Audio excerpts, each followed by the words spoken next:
The following is a conversation with Niels Jorgensen, a New York firefighter for over 21 years who was there at Ground Zero on September 11th, 2001. He was forced to retire because of the leukemia he contracted from cleaning up Ground Zero. This podcast tells his story and the story of other great men and women who were there that day. Some of the stories we talk about are part of a new limited podcast series that Niels hosts called 20 for 20, with 20 episodes for the 20 years since 9/11. To support this podcast, please check out our sponsors in the description. As a side note, please allow me to say a few words about the terrorist attacks on September 11th, 2001. I was in downtown Chicago on that day, lost in the mundane busyness of an early Tuesday morning. At that time, I was already fascinated by human nature, the best and the worst of it, exploring it through the study of history and literature. In the years before, as a young boy growing up in Russia, I saw chaos, uncertainty, and desperation in the Soviet Union of the 1990s, wrapping up a century of war and suffering. But after coming to America for me, there was a sense of hope, like all of it was behind us, a bad dream to be forgotten as we enter into the new century. On 9/11, when I saw the news of the second plane hitting the towers, my sense of hope had changed. I understood that the 21st century, like the century before, would too have its tragedies, its evildoers, its wars, and its suffering. And unlike the history books, these stories will involve all of us. They will involve me, in however small and insignificant a role, but one that nevertheless carries the responsibility to help. I became an American that day, a citizen of the world. I felt the common humanity in all of us. I felt the unity and the love in the days that followed, and I think most of the world shared in this feeling, that we are all in this together. Evil cannot defeat the human spirit. There were many heroes sung and unsung on that day and in the years after. Often, politicians fail to rightfully honor the service and sacrifice of these heroes. There's much I could say about that, but I don't want to waste my words on the failures of weak leaders. Instead, I want to say thank you to the men and women who rushed to Ground Zero to help, who put on a uniform to serve, who make me proud to be an American and a human being, and give me hope about the future of our civilization here on a small spinning rock that, despite the long odds, keeps kindling the fire of human consciousness and love. This is the Lex Fridman podcast, and here is my conversation with Niels Jorgensen. Take me through the day of September 11th, 2001, as you experienced it, as you lived it. September 11th, 2001. It was a bright, beautiful, sunny Tuesday morning. It was late summer. There's a lot of folks who go to the beaches in New Jersey call it the short summer. It's everybody's left there for Labor Day, but it's still beautiful enough to enjoy the weather. I left my house about 6:30 in the morning, and my 4.5-year-old daughter said to me, "Daddy, which truck are you driving today? The fire truck, the oil truck, or the boar's head truck?" Because I had 3 jobs at the time. Most New York City firefighters and police officers, EMS, we don't make the most amount of money. So in order to live in that city, you have to hustle. And my wife stayed at home raising the children. So my daughter said, "Oh, so you should be safe because you're on the oil truck." I told her I was going on an oil truck that day. So she said, "You should be safe today, Daddy." So I left and worked for this great company on the North Shore of Staten Island, Feal. Very nice people, treated me very well. And it was my first day back, actually, for the winter season. Usually get laid off a couple months in the summer because things, too hot to need oil. So I took the truck, started my route that day, and plane hit the tower. So initially, I'm like, oh, it's probably some silly Learjet pilot, and he veered off track to get a better picture for a client, and he hit the building. Probably hit a, bad turbulence, gust of wind. It's very windy down in that area, Manhattan. So that was my first thought. Can we pause there for a second? So 6:30 a.m. you wake up, you leave, and then the plane hits at 8:45, 8:50. Yeah. 8:45 a.m. Yeah. It's just interesting how you phrase it. So how did you hear that a plane hit something? I'm a big radio guy, news guy, bit of a buff. I've been that way since I was a kid, and I had the news radio on, the local New York radio station. And as I was driving the truck, I heard, a emergency report. This just in, aircraft has just struck the World Trade Center.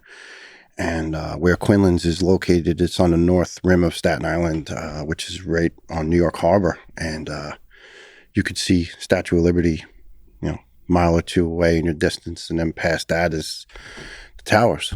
So I just literally stopped the truck and looked out, and I saw the smoke. So there was smoke. Oh, it was dark, black smoke. It was just, it was burning fully at that point. And did you have fear of what the hell happened, or is I was initially scared for anybody involved. I realized, I said, there's going to be lots of fatalities, obviously, depending on the size of the aircraft. And the business day there had started probably at 8:30, so those buildings should have been packed at that moment. So that was a thought across my mind. But from our being responder perspective, if you're off duty, normally you do not go to a scene. They don't want you to because of accountability and safety. The on-duty platoon will handle it, and if it's something very horrific, then they will have something called a recall, which is any police, firefighter, or EMS personnel is obligated to go to their command immediately, check in with, their command, get their gear, and stand by and await orders for deployment, or to remain in that command for routine duties. How often throughout history have there been recalls? I believe the one prior to that was like in the 1968 riots, possibly, and then maybe in the 70s there was another blackout and riots. And I remember my dad talking about it, and he actually always said, just remember, if something bad's going down, you don't just rush in. You await the recall, or at the very least, if there isn't a recall, you get to your firehouse. And because if you show up somewhere, there's a good chance that no one knows you're there. And now in your well-intended movements, you get lost or trapped, or no one's looking for you. So that's the whole thing with, checking in. And now you're with a squad or, group of guys, and everyone knows, hey, there's Niels, there's Lex. Okay, they're on, this team. So I said, all right, they're not going to need us. It's probably going to be a fifth alarm, and, there'll be 250 firefighters there. They'll handle it. It's going to be a bad day for those guys, but, our guys take on some heavy stuff and they'll be fine. A few minutes later, the second plane hit, and I knew immediately. I'm like, okay, we're under attack. So I just flew the truck back in. I told my boss, I have to go. He understood. He knew something was way wrong, and I just was flying. At the time, I actually had a yellow Volkswagen Beetle, kind of a goofy car to be driving, but I loved it. So for people who are just listening, you're kind of a big guy. Well, yeah, I definitely need to lose about 50 pounds. No, I don't mean in that way. Yeah, Your frame, as big hands. As my beloved friend Bobby Adams would say to me, I was driving around in a clown wagon, and he also says I have a waving hairdo, waving bye-bye. So thanks, Bobby. Good luck. But yeah, he's a great friend. So I took the Volkswagen and I flew in, and I was heading over to Verrazano Bridge and hit the Brooklyn-Queens Expressway. And my phone rang, and my wife normally doesn't curse or raise a voice, and she was yelling at me. And she said, don't go in there. Go to your firehouse. Well, first she asked where. She knew I was on the way, but she just wanted to know where. And I said, I'm on the curve, which is 65th Street on the Brooklyn-Queens Expressway, called Dead Man's Curve. We actually used to do a lot of car wrecks up there. And I was hitting that curve pretty fast. And then right around the curve is the exit to the firehouse. And I had to decide, well, am I driving right in to the Battery Tunnel to the city, or am I going to the firehouse? And then I said, but I have no gear. I'm going to be ineffective. How do I show up with no gear, no protection, So she said, do what your dad would follow the recall, go to the firehouse. I hung up the phone, said, I love you, gotta go. And I did. I went to the firehouse, and I'm glad I listened to her. I had my father ringing in my ears. My dad, beautiful guy. He's 82, did 34 years in New York City Fire Department. He came down with end-stage non-Hodgkin's lymphoma. He's 38, back in, going on 39, 1978. And this guy, he's my hero. He was going to die. They sent him home. They said, there's really not much we can do.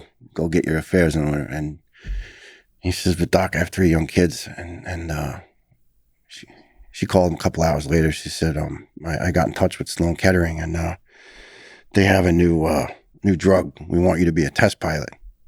And he said, hey doc, he's got a heavy Brooklyn accent. I'm a fireman. I'm not a pilot. And so she said, no, we want you to try this drug out. And it's if it works, we might have some success. But if not, he says, yeah, I'm going to die. So let's do it. So every 2 weeks for 4 years, he'd go for treatment. But he was assigned to a desk job after that, after the cancer tumor removal and, the heavy treatments. And he'd get up every morning at 4 o'clock in the morning, and he'd walk down to the train station in Staten Island, take the train, and then he'd take the ferry across the harbor, and he'd get off looking at the towers, and then he'd take a subway into Brooklyn. And on every other Thursday, he'd leave at noon, and do the same exact reverse route, and he'd get to the cancer center, and my mom would meet him, and he'd get his infusion, and within 2 hours, he'd be violently ill for a few days, really badly ill. And I just remember, I was 10 years old, and he just had to have the room darkened out, and he'd be so sick, and I'd just go in and wipe the vomit from his face. Just try to give him a little water, but he couldn't take it down because he'd throw it up.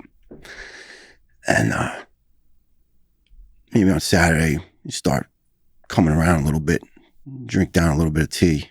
And on Sunday morning, he put his robe on, he'd go down, Mom would make him black coffee and toast. And he'd sit up, watch the news, watch a game, and then Monday morning, he'd go back to work. And he did that for 4 years. And he's 82, and he's still here. You said that your dad's a man of a few words, but when he talks, they're profound. So yeah. What words were ringing in your ear when you were driving? I just always remember him saying, kid, they give the recall. You go to the firehouse. You don't go where you think you should. You go to the firehouse. You follow your orders. So do the smart thing, do your job. Yes, sir. And every time we'd hang up the phone, it's fireman talk. He'd say, I love you, keep low. My dad couldn't tell me he loved me until I told him when I first got on the fire department. I was 22. My dad grew up in a tough household. My granddad was a good man, but a tormented man. He was sent away from home at 12 years old. He was from Denmark, and I'm named after him, Grandpa Niels. And I think his demons took up a large part of his life, his anger, his whatever it was, his fear. We got the sense that maybe when he was a child, he was an apprentice baker, living with strangers, working for them, and we think maybe he was abused, and that's why he took it out on my dad and my grandma and my aunts. But they made it up to each other at the end of my granddad's life. My granddad turned out to be the best grandfather ever. I think he tried to heal everyone by his change of behavior. So he's proof that you can change, you can improve if you work on it. But I know I'm going off track here, but but you were man enough you said in your 20s to tell your dad. My dad, and my dad, you love him. I got on the job, and he said, "How'd it go, kid? How was the tour? We call it tour of duty." I said, "Oh, Dad, it was great. It was great. I love it." And he goes, "Just remember, you keep low. You always keep low. And keep low means you stay down below the flames. If a room flashes over and it's burning, if you stay up high, you're going to get burned badly. But if you get down on your belly and you crawl, you'll get out." So he'd always say that when he'd hang up the phone. And I said, "Well, I love you, Pop." And he says, "Well, thanks, kid." I said, "Well, you can say it too." And Oh, nice. You pressured him. And he did, He and he did. said it. And now every time we talk, he says it. So, they talk about masculinity and whatnot. And my dad is one of those tough guys with a soft edge. And that's how he brought me up, you know, to be a protector. I hate bullies. I was bullied really badly as a kid, and I really hated it. And now I find myself sometimes throwing myself into situations to protect people that are being, violated and hurt. And I just can't walk away from it. But that's my dad. My dad was that, just a great guy. But anyway, yeah. You still listen to, therefore, see, you probably want to rush right to the towers, but you went. Yeah. So anyway, I did. I listened to him. I listened to my wife. I went to the firehouse, and it was really strange. It was eerie because the computer dispatch system was still beeping, which meant it sent a dispatch, and the truck received it. Ladder 114, my truck company received it, and they left. They were gone. So there was this beautiful old building built in the 1880s with a spiral staircase, just a narrow old brick garage, and it was empty. And I just heard the computer chirping. And I looked down on a ticket, and it said, Ladder 114, respond, Vessian West World Trade Center, aircraft into building. And I said, oh, God, I just hope they're not on a death ride, because this now was 2 towers, and they were burning. They were free burning, and I knew this was really, really bad. And I got on the phone, and I called command right away. I called the 40th Battalion, and Chief's aide just said, look, get 12 guys, sign them in to the journal. There's a journal of daily events. Everything that takes place in the firehouse 24/7 has to be logged. And I logged myself as coming in, reporting for duty. And as the guys came in, I logged them in. And then one of our lieutenants took command. We grabbed up a bunch of gear, and they basically told us, get 12 guys, get a city bus, and get down to the battery tunnel. They said would probably be closed. There was threats it was going to be blown up, to get to the Brooklyn Bridge. And so we did. We got a city bus. We flagged it down, and the bus driver said, I'm sorry, I can't give you the bus. I will drive you. And he took us, and we stopped at engine 201, which is just about a quarter mile down the road from us. That's our affiliated engine company, and my childhood best friend here, Johnny Shard, he was assigned there, and he was on shift, and they went through the tunnel, and we picked up those guys, the off-duty guys from 201, and then we kept going down 4th Avenue, and we picked up 239's crew. And then we hightailed it down the bridge, and there's a lot of traffic. There's a lot of people fleeing, coming over the bridge in waves, so it affected the inbound. What was the mood like among the crew? It was somber because just prior to getting on the bus, the first tower went down. So we figured that I had heard 114, my lieutenant, Dennis Oberg. I heard him on the radio, and he said, 114 Manhattan, we're on your frequency. What do you need us? And they said, Tally Ho, which is our nickname. Tally Ho, respond in the Vessian West to the command post and receive your orders. And I heard Dennis say, Tally Ho, 10-4. And Dennis, a little while after that, they were proceeding to go into, I believe it was, I get this mixed up, and I'm sorry, I should know this right at the back of my hand, but sometimes it's just such a haze. But the second tower hit was the first one to go down, and they were heading over to go in it, and all of a sudden he looked up and he saw like what he thought to be disintegration, and he turned the guys around. He said, run, just run, don't look back, don't look up, go. They sprinted as fast as they could, and they dove under a fire truck. And the guys that were sprinting behind them 40 feet away were underneath a pile that was 10 stories deep. They were killed. And just further into that pile was his rookie son, Dennis's rookie son, who was working in Ladder 105, which was my first command on the department. I proudly served for 3 years. And just beside them was my childhood best friend, John Shard, and his crew from 201, and They were all killed. And the strange irony to that is that Dennis's son, Dennis Jr., was working underneath under the wing of a senior man, as we say. A senior man is a guy with a lot of experience, and he'll watch over you, make sure you don't veer off. Like I veer off a lot talking, and you don't veer off and you get yourself hurt. In the morning of 1993 bombing, Henry Miller was my senior man.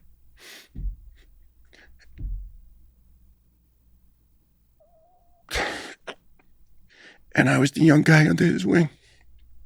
And he protected me. And toward the end of the day, he looked around and he said, "Kid, it's a bad day." He said, "They didn't do it right. They blew it up in the middle. If they did it in a corner, they would have dropped this building half a mile down a Canal Street. But don't kid yourself, they'll be back and they'll do it, and they'll do it right next time." And it's so strange and so prophetic because he was there with him and he died with Dennis. He knew it. And like 1994, we had a training manual with a picture of the towers with a target. And it said not a matter of if, but a matter of when, be prepared. And it's one thing, it was like people knew, right? And we didn't stop it. And so we got off the bus. But just prior to that, coming over the bridge, the second tower is gone now. And we're just destroyed because we're like, our guys are there. They're all in there. Now we're feeling like cowards because we got there late. And initially we're thinking there's 500 guys that are gone because there was a 10th alarm assignment, which means 50, 60 fire trucks, 5 to 6 guys per, you're looking at least, it was even more, 10th alarm plus multiple alarms on top of it. There was a dispatch basically equivalent of 500 to 600 firefighters.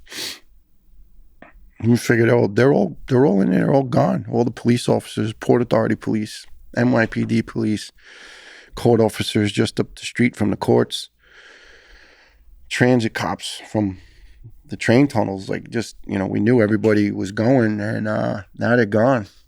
So what you saw, what were we looking at? What did it look like? So you saw rubble, and then you knew that 105 and 201, many of those guys they're dead. Yeah, and we thought 114 was in there too. We didn't realize at that point, we didn't even realize that they had gotten under that truck. We thought they were all gone. But yeah, it looked like a movie scene with just end of the earth destruction. It's just massive piles of intertwined steel, what was left of the steel. And there was no cement. It was all just dust. And it was just a burning pile of dust and concrete and plastic. And it was just, everything was just pulverized. And it was truly hard to mentally compute that. Like, it was like, what? And then there was just fighter jets. Couple fire jets just circling, and you just heard the flying by over your head. I mean, you literally see the guy banking the turn around the Brooklyn Bridge and just coming back, and I'm like, holy shoot, we're under attack. And we couldn't really get concrete intel as to what exactly. We knew planes, but then we kept hearing there was multiple devices. There was devices in the Battery Tunnel, and there was devices on the George Washington Bridge, and in the subways, and it was just chaos. We kept it together, obviously, because that's kind of, we try, that's what we do. But the just constant barrage of different reports, it was like, holy shoot. And then as we were being deployed, it was a little frustrating, but they were trying to take command and send us in groups now because they realized we have to start searching this. You could hear the alarms on the Scott Air mask, the packs we wear to go into the building. It has a motion alarm, and if you stop moving for 30 seconds, it just sounds like this whining, this screaming bell, like it just keeps going and going. And you could hear multiple units of those going off, and you're like, wait a minute, there's guys with those. Like, where are they? Mm-hmm. And it's emanating from underneath the pile. And wow. It was just surreal, and truly like a war zone. You know, I mean, I was a soldier in the reserves, and I never saw combat, and I would never claim that I did. But you know, we trained. We trained for a lot of situations, and we trained in, you know, real life atmospheres and whatnot. And this was just beyond that by leaps and bounds. It was bizarre. Did you see the towers collapse? As we were coming over the bridge, the first one, as we were deploying from the firehouse, we had a television on, and I saw it go down, and it was just like, and you know, we were so involved in getting gear together and getting, okay, you know, teams set up, and okay, you're going to be with these two guys and these, you know, and I just yelled, I said, guys, and they're looking at me. I dropped to my knees and I started praying. They're like, what the hell's wrong? I said, I couldn't even say. It's like, I said, 114, they're in there. And they're like, what? I said, the tower's gone. And all you saw on the TV was just this pile of dust. And I guess because they didn't see it going down, they probably thought I truly lost it. And then the realization came, was like, oh wow, the tower's down. So now it was like, wow, this is really on. So we just took off and got that bus, and So if you thought many of the guys on 114 were dead, if you thought that, did you think you're going to die? I mean, if you're rushing towards the rubble. as crazy as it sounds, I never thought that the other tower would go down. I said, okay, maybe some freak chance that one went down. But no, the other one's not going to go. Like, they're built so strong. Yeah. You know, I was in those towers so many times, and I mean, I ate dinner up in the top floor restaurant windows on the world, and I'm saying, nah, there's no way. Like how the hell did this one happen? But I was having a hard time mentally processing that the building was gone. And believe me, if you don't have fear in this industry, and you know, police, fire, military, then you're kidding yourself, or you're a danger to everyone. I don't care who it is, as tough as they are, this and that. Everybody has a certain level of fear with doing this. And I don't care how long you do it, there's always that chance of something going bad. And everyone who does it has that certain amount of fear. But at that point, it was such a feeling of disbelief that fear wasn't even kicking in. It was just like, what the hell just happened? And I honestly think it was almost like a shock, and it just stayed that whole day. So the building is, before it collapses, is burning. It's just burning. I mean, upper floors, just, you know, up in the 78th, up to the 80s, and then it's, you know, there's the way that the cut was from the plane. It wasn't just straight across. It was, you know, from the 78th, then, you know, on up to maybe the 86th, and you know, then the jet fuel had come down and was burning down, and there was people on the ground who were doused with jet fuel that was already burning, and they were lit on fire on the ground. It was just insane how vast the destruction path was. As a firefighter, what are you supposed to do with that scale of fire? Or I think the first bosses the first chiefs were just going to do their best to get, as we get hose lines. What our whole theory is, our tactics is to get water at the fire, at the base of the fire, and get the truck company, which is the ladder company. They're the guys who break the doors down, put ladders up, this and that, to get them to where the life is most expected and get them out of there. So I think the chief's tactics at that point was, let me get multiple engine companies, let me get 4, 5, 6 hose lines fighting this fire, this massive fire, and let me get 15, 20 truck companies up there just yoking people out of there. Yeah, but you got to go up the stair. Everything's not working. Guys had to walk up 80, 90, 100 flights of stairs. And there's audio of officers and firefighters speaking to each other on the radio channels. And unfortunately, at that point in time, we had very, very bad communication system. We'd been fighting for years to get radios that work properly. We couldn't, because it was a lot of money. We fought for years to get the full bunker firefighting suits, which is the pants and the coat. We used to have just coats and these roll-up rubber boots, and guys were burning to death, and we had to fight. And unfortunately, we lost 3 guys in one vicious, vicious fire in 1994. And then they finally said, enough's enough. Give these guys the gear. So it's a strange phenomenon in the first responder world and in the military world. it's really one of the most important things that takes place in society, the most pertinent organizations, and we can't get the funding we need. It's crazy. They'll throw money at every nonsensical thing, but when it comes to gear, equipment, protective equipment, trucks, this couldn't get it. Just all the ways you can take care of people. I saw since 9/11, the wars in the Middle East have cost America over $6 trillion. Yep.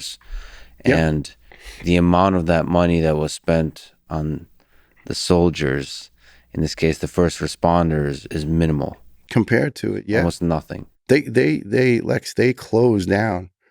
I believe it's either 7 or 8 in May of 2002. They closed down 9 firehouses in New York City for budget reasons.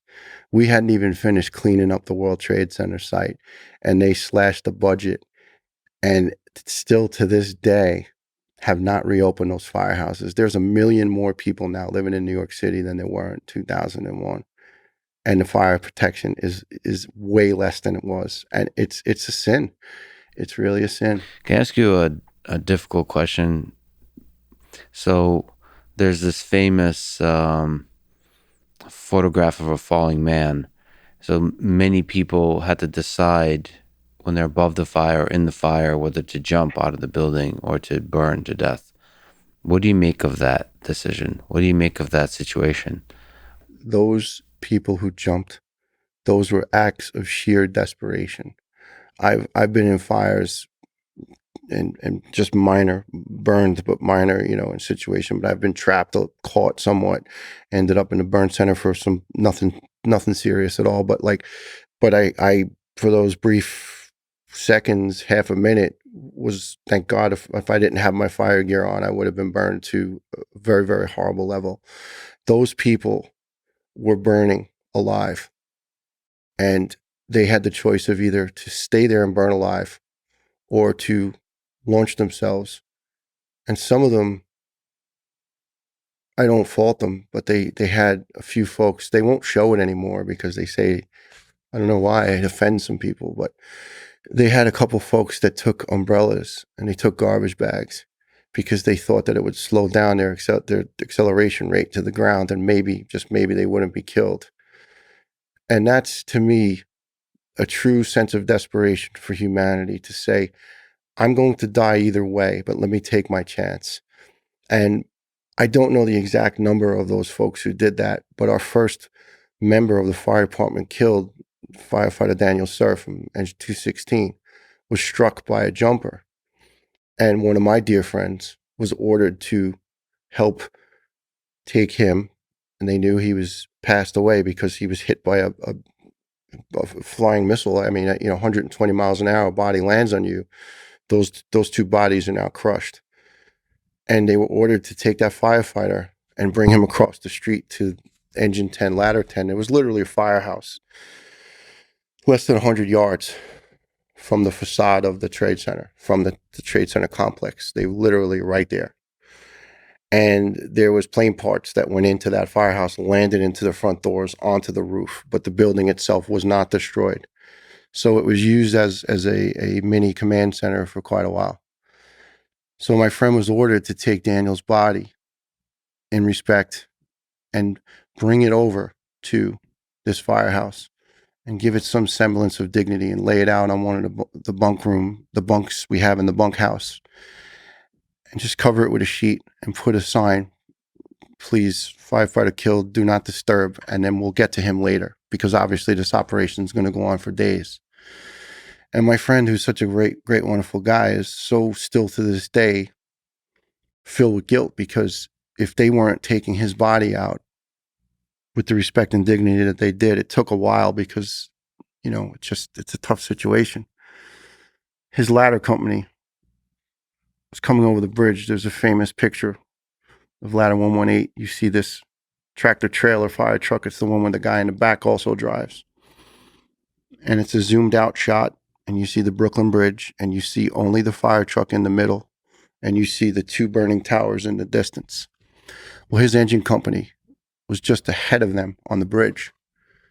And the only reason that engine company lived is their initial duty assignment was to take that firefighter and bring his body over. It's like the military. We don't leave anyone behind. These are our guys. Some guys say, it's all about the guy right next to you and nothing else really matters. Mhm. When that guy right next to you goes down, it stops. You get that guy to safety, or if he's dead, you get him out. So in that time frame, that saved his life. But that's a heavy burden to carry now for the rest of your life, because you say, if I wasn't helping my dead friend, I'm dead. Yeah. What did it look like at ground zero? What did it feel like? What did it smell like? What you said it there was a sense that it was almost like a war zone, but can you paint a picture of how much dust is in the air? How hot is it?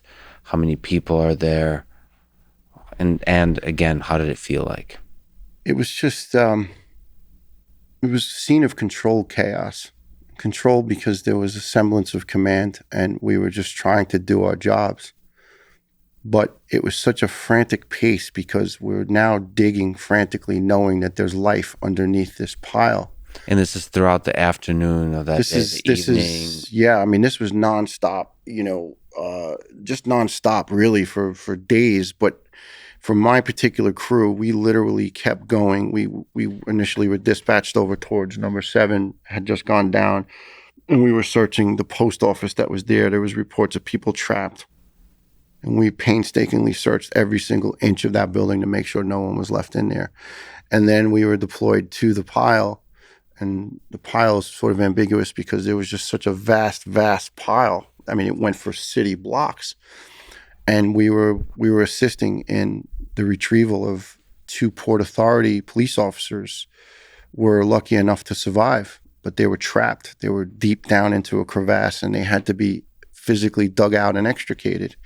So there was a few hundred guys involved in that process of bringing in equipment, jaws of life, airbags to lift steel, to cut pieces of steel. It was just a huge operation.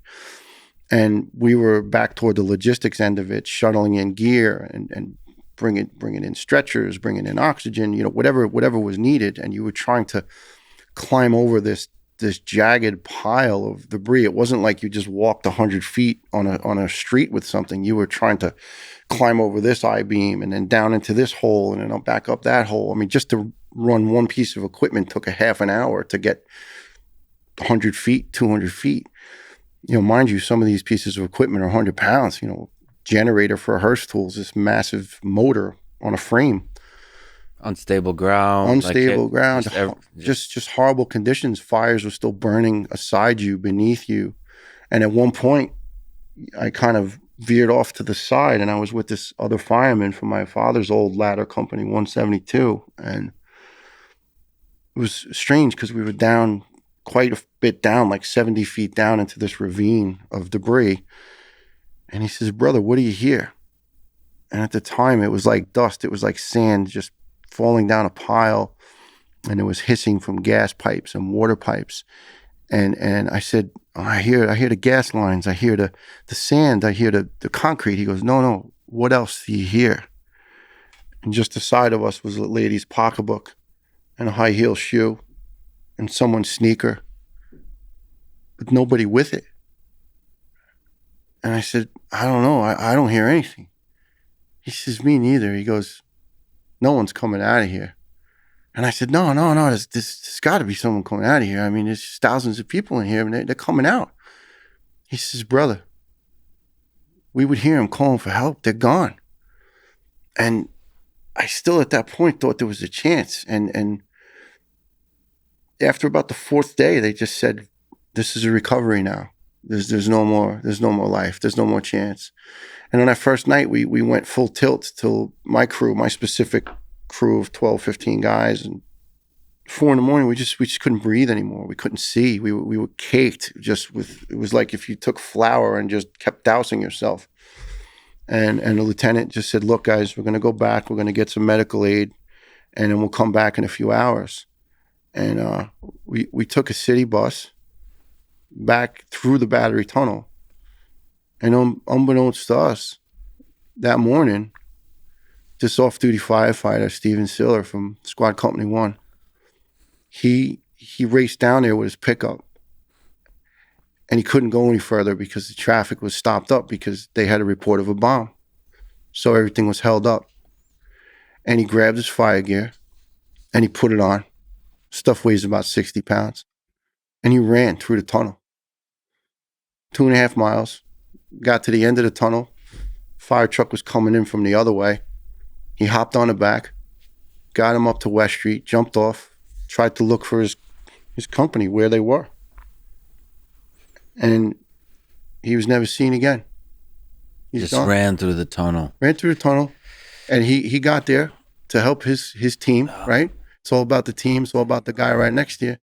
And he's the Tunnel to Towers Foundation, Steve. And his brother, Frank, decided in his name, in perpetuity, he's got a fund that now builds a home for every Gold Star family, for every seriously battle-wounded warrior, for every seriously wounded first responder or killed in a line-of-duty first responder.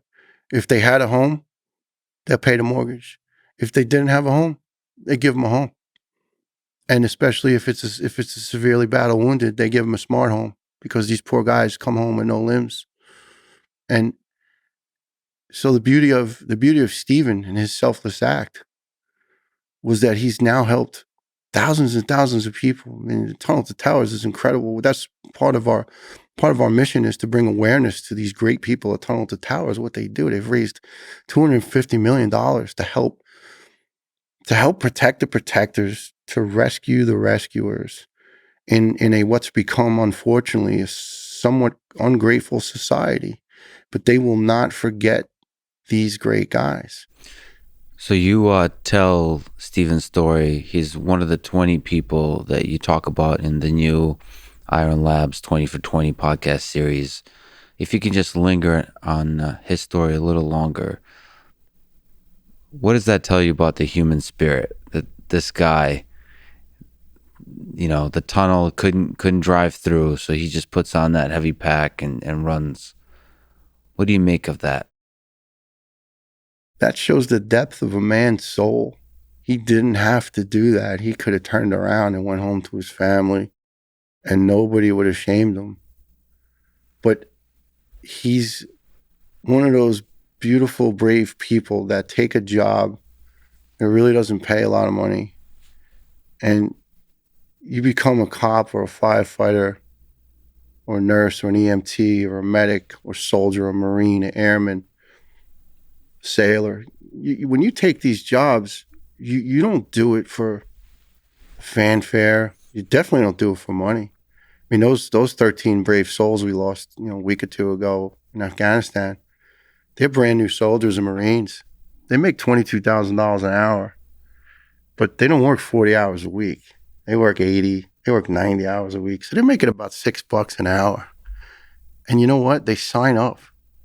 And firefighters and cops and medics and EMTs, nurses, emergency room doctors, they don't really make a lot of money. I mean, the starting salary right now for a New York cop, I was a New York cop for 2 years first. I made $12.25 an hour back in 1989 to get shot at during the crack wars. If you made $11 an hour with a family of 4, you were entitled to welfare back then. So I was just above the welfare level, risking my life.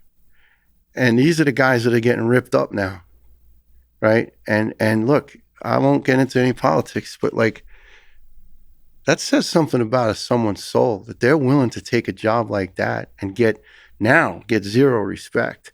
So a guy like Stephen, what that shows is the depth of that man's soul and courage and determination.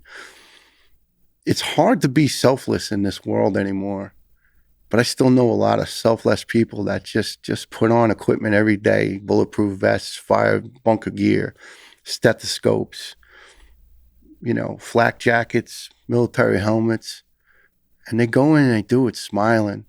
That young Marine that passed last week, she was photographed and quoted as saying, "I have my dream job," as she was holding a little Afghani baby. And she was dead a few days later. She was so thrilled to be making $7 an hour helping people, right? Isn't that huge? That to me says, that's a true sign of character right there. And it's important for our society to elevate those people as heroes. Let me ask you about firefighting. What do you think it means to be a great firefighter and a great man, a great human being in a situation like you were in 9/11? That's kind of a broad term. Like you can go to different firehouses and they might have a different definition of what they consider a great firefighter. But I think in the industry as a whole, if you're willing to put everyone else before you, especially your team, as we say, there ain't no I in team, right? It's TEAM, and there's no I in there. It's all about those guys and girls next to you. If you can do that, that makes you pretty great. You put everything else second, and you just run in, and you run in with that team for strangers.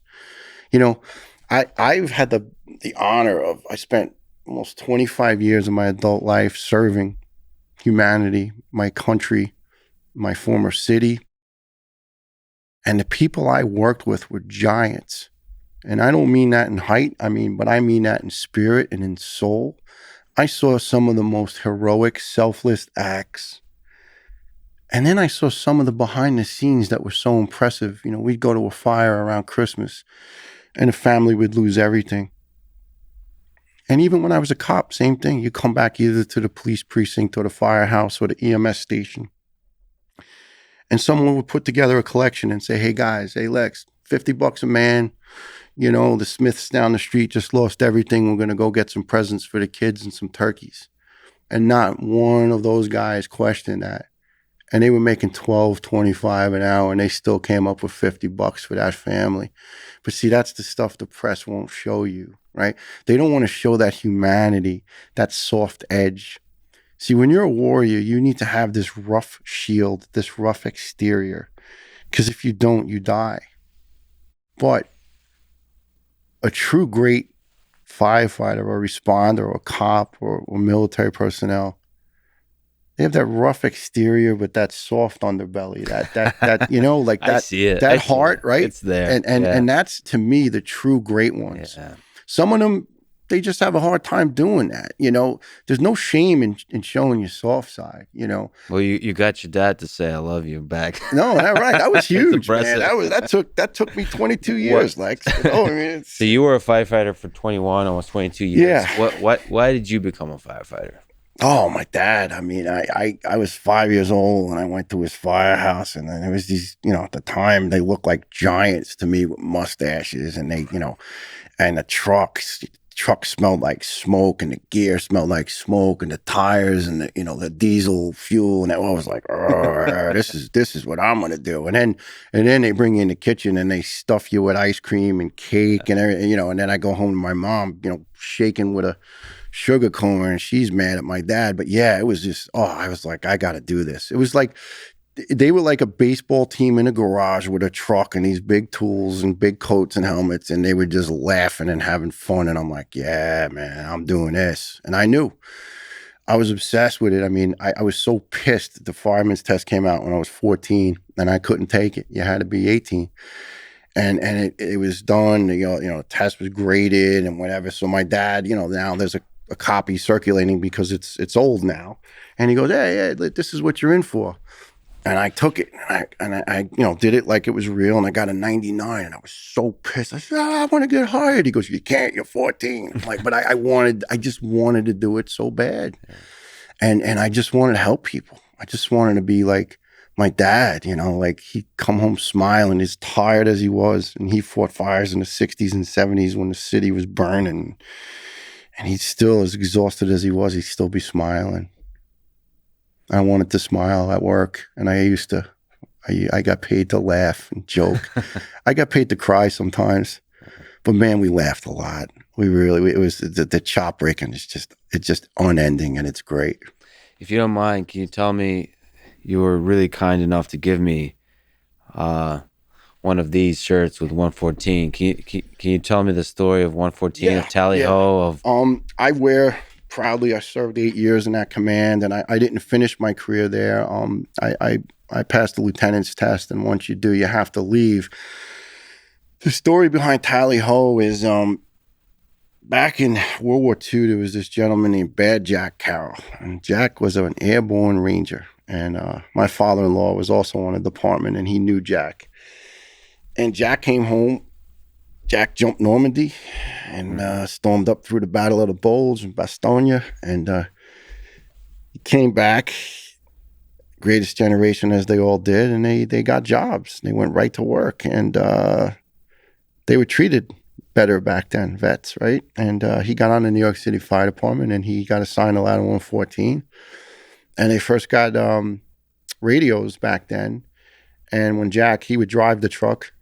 You're up there with the officer, either lieutenant or captain. So if the boss is off the truck, you operate the radio for them as the driver. So when they call them and they'd say, Ladder 114 responding to 52nd Street, 3rd Avenue structure fire, you're supposed to get back and say Ladder 114, 10-4. But he refused to do that. He'd say Ladder 114, tally ho, because that's what they'd yell when they jump out the plane. So all these years later, it's stuck, and it's a little bit of a bragging right. But out of 350 engine and truck companies in the whole New York City Fire Department, we're pretty much the only one that's called by their nickname on the radio, not their number. So it tweaks some guys off in other places. They may, hey, F you, Talio, but it's just, it's a great heritage, and we're really proud. And, the Shamrock was, he was Irish, and a lot of the guys back then were Irish immigrants from the area, from the neighborhood, and they would actually take the fire truck to church on Sunday and park out front, and one guy would stay in it to hear the radio in case they got a call. So, that's the proud history. And you said that if I wear this around New York, am I getting a little bit of... You might get a guy from the Bronx go, hey, Tyler, right. Screw you, but I mean, it's all that good rivalry. We like to, we like to kid each other back and forth,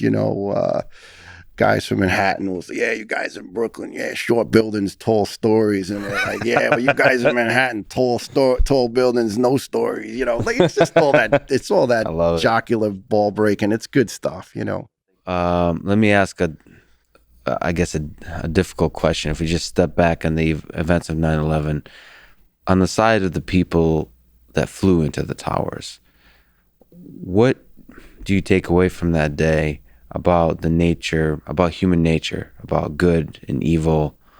How did that change your view of the world?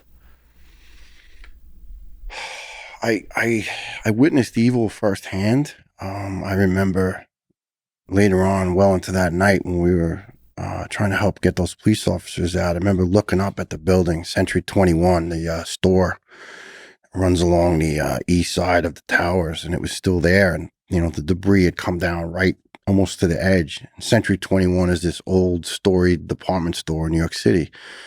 And the sign was there, and it was still lit up. Like some of the neon was broken, but I think some of it was actually still lit up. And I just looked around, and I was like, this is a war zone. Like, we're at war.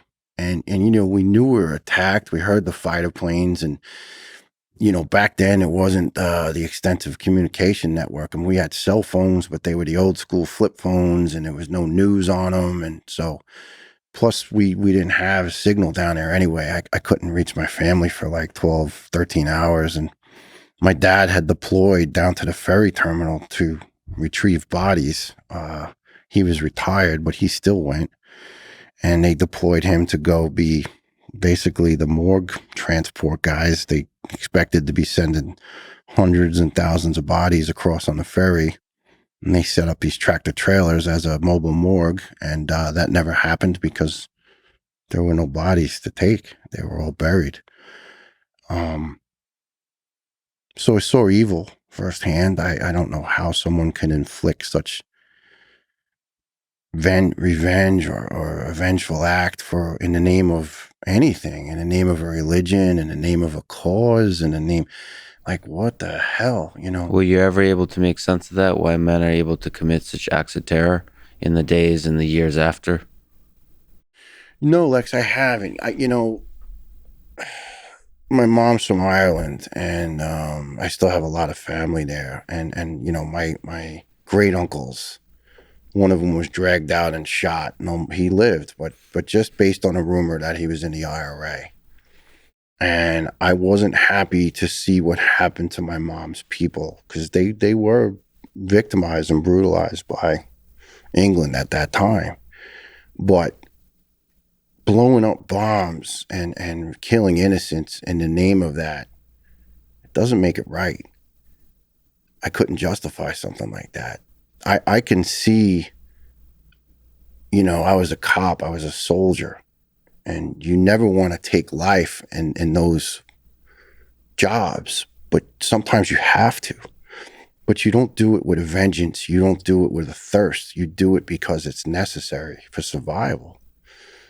When you do it out of a bloodlust, out of a thirst, out of a cause, that's evil. There's something wrong with you. I have no, I respect life to the highest level. I'm very, life is sacred to me. It's precious. It's beyond, it's not a commodity. It's a gift. But to take life just so randomly, so there's something way wrong with that person. And maybe I'm a conflicted soul, but I would have no problem seeing someone like that put to death because they do not deserve life. There's many children around this world that are being taught to hate someone who's different than them just because the person who's allegedly teaching them says so. I don't understand it. Well, that starts with just having a basic respect and appreciation of other human beings, and Yes. that starts with empathy. So, Yes. and one of the reasons I love this country, why, while joking that I'm Russian, maybe you could say the same as you being Irish. Yeah. Is you're actually truly an American, and that's why I consider myself very much an American. And one of the Yes. reasons I love this country is it serves as a beacon. I still believe it serves as a beacon of hope and that empathy and love for the rest of the world. That like hate is not going to get you far. That love will No. get you a lot farther.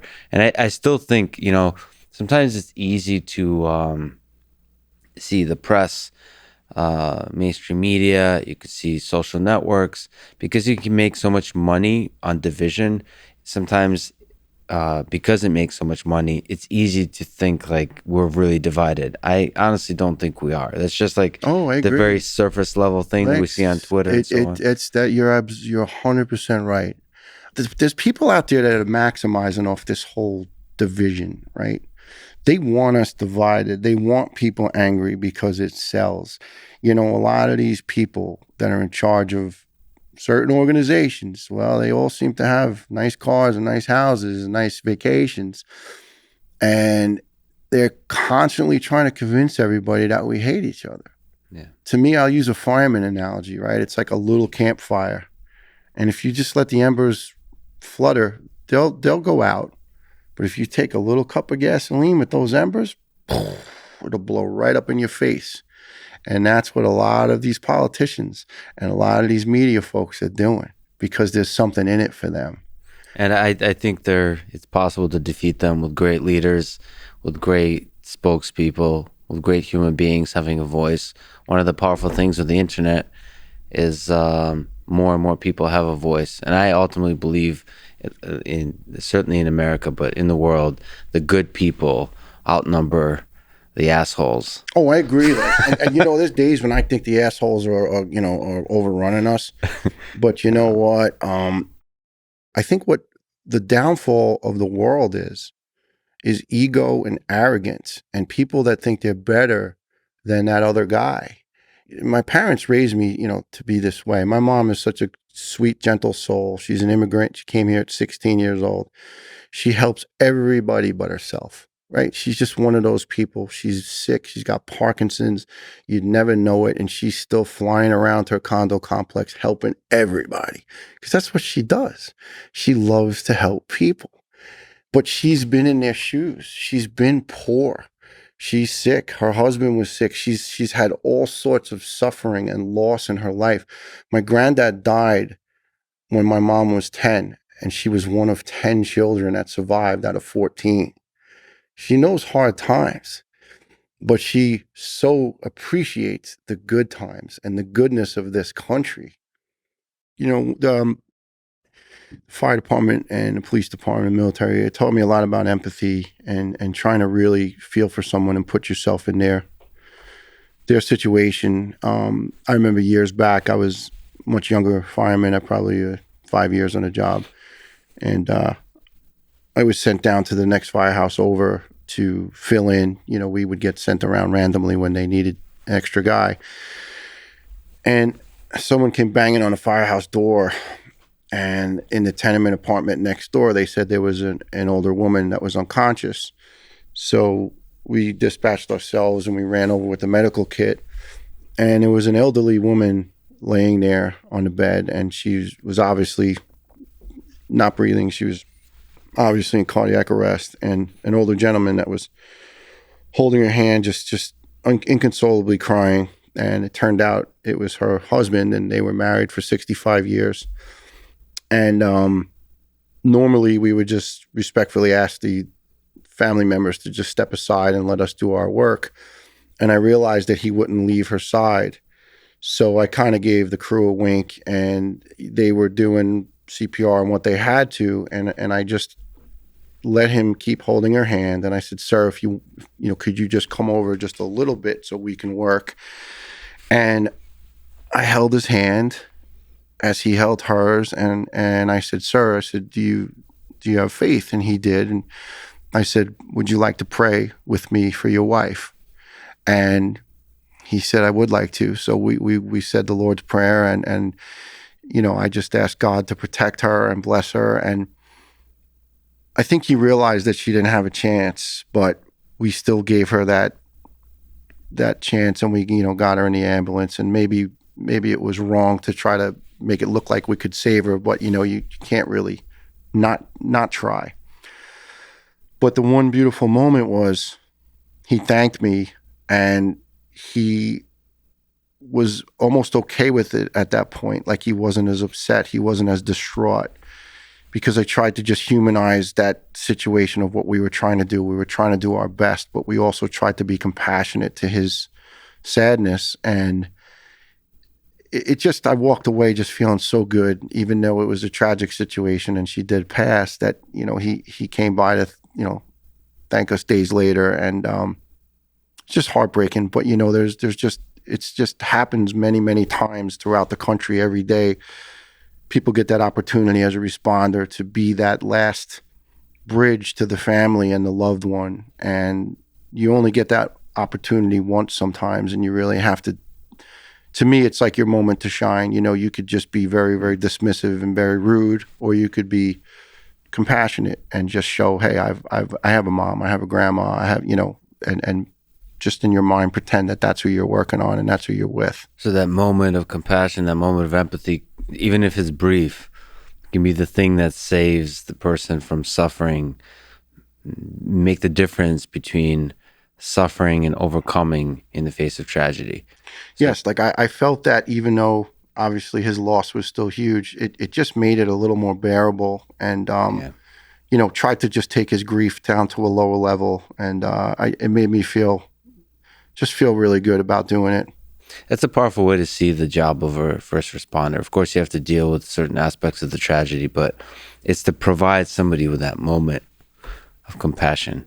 Yeah, and I made it a little habit, because sometimes with faith, it's a little bit of a tricky subject. So every time I had someone who died, which unfortunately was many, many times, I would just touch their hand and just say a little quick prayer and just say, look, I hope you're moving on to a better place. I hope, if you did have faith, that it's strong as you depart.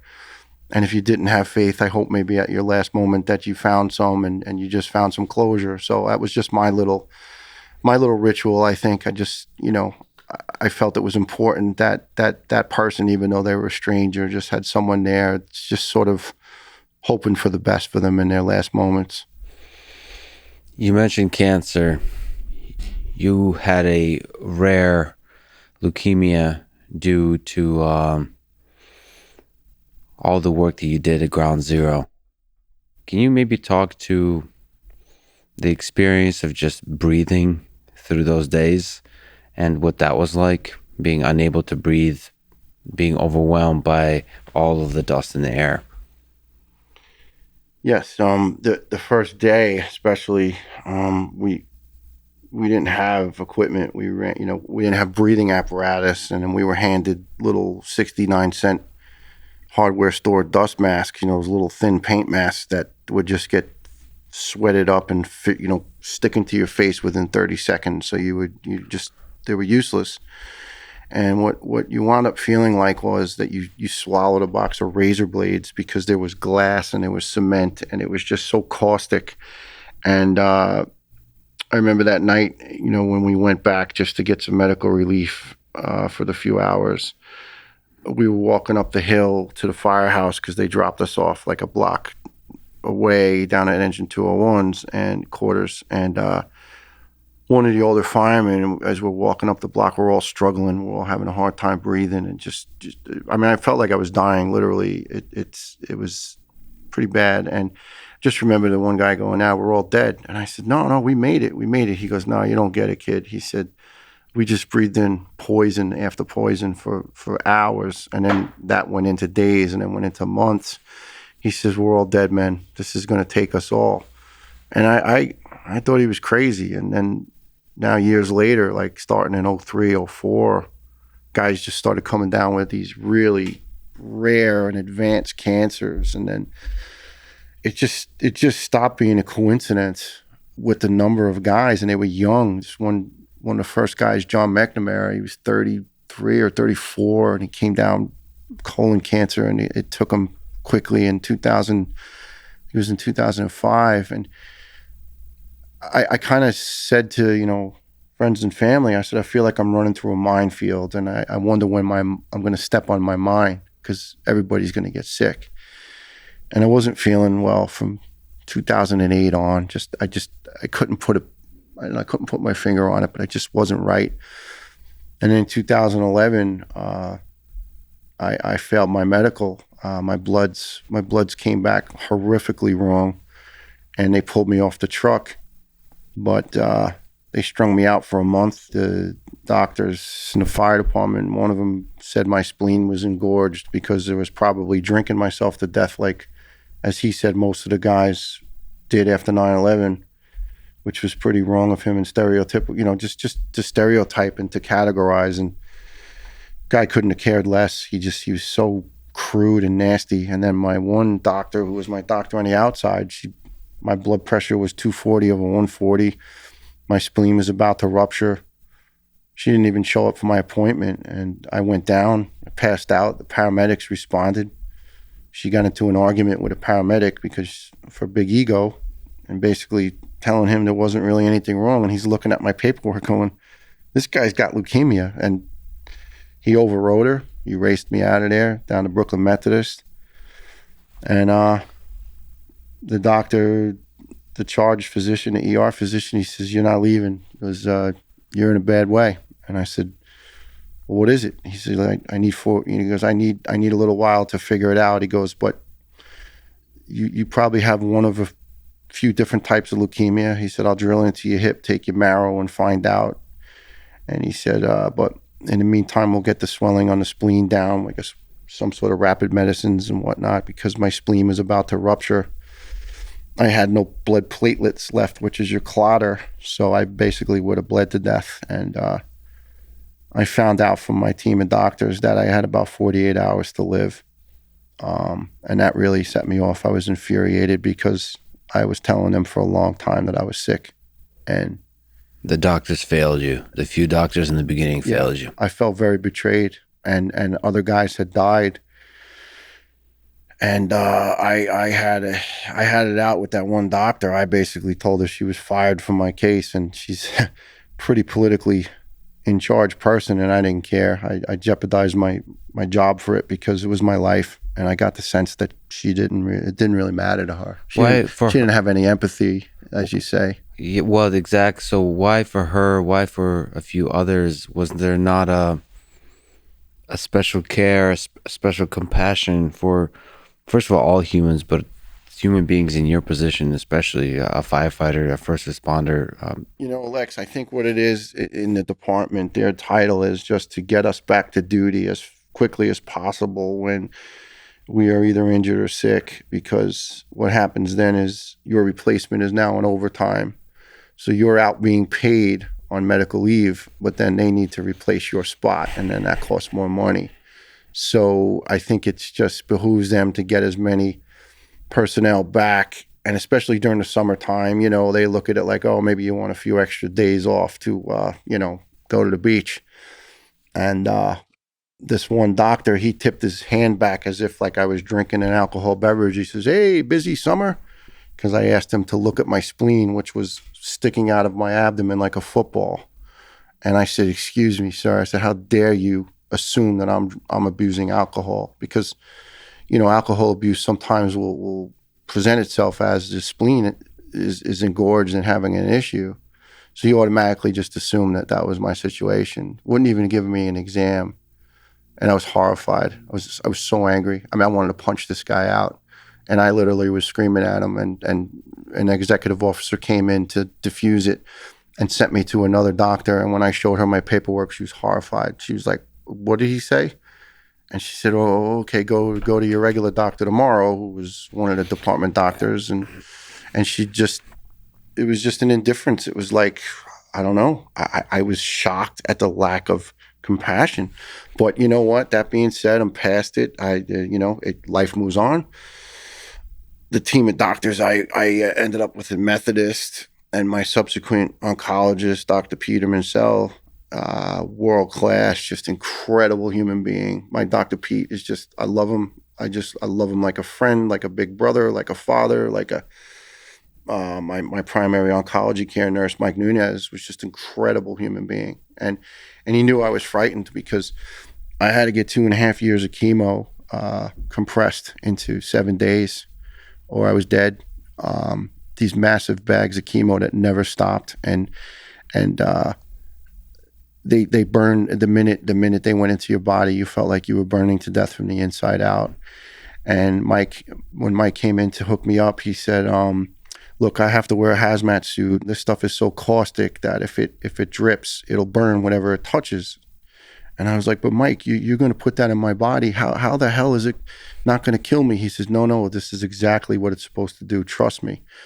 So when he prepped the IV tube to get it flowing, it spilled onto the tube, and the tube started to smoke and burn. And I said, no effing way, Mike, you're not putting that in me. No way, no way. And he goes, listen, let me get another one. Let me start it over. And here he is wearing a hazmat suit looking at me, and I'm going, this is insane. And he looked at me, he took my hand, and he says, Niels, if you don't take it, you're dead. He says, you got those 3 kids. I'm sorry, I have no other option. You're dead. And I said, all right, Mike, okay. And he hooked me up. And you know what? It was like, if you do drink alcohol and you have like a shot or one, strong type spirit, and you start feeling that burn, well, the minute he hit me in the vein, it just started going up my arm, burning, and then up my shoulder, across my neck, into my head, across the rest of my body, within a minute down to my feet. And I was writhing in pain for 7 days. And I was praying to die. I was the 7th rescuer in 6 months to come down with the rarest leukemia there is. There's only 500 cases in all North America a year. And 7 of us came down in 6 months. 2 guys died during treatment. 7 responders, police, fire. 2 guys died in the first couple of days of the treatment because it's so vicious. Your liver, your heart, your kidneys, something will fail.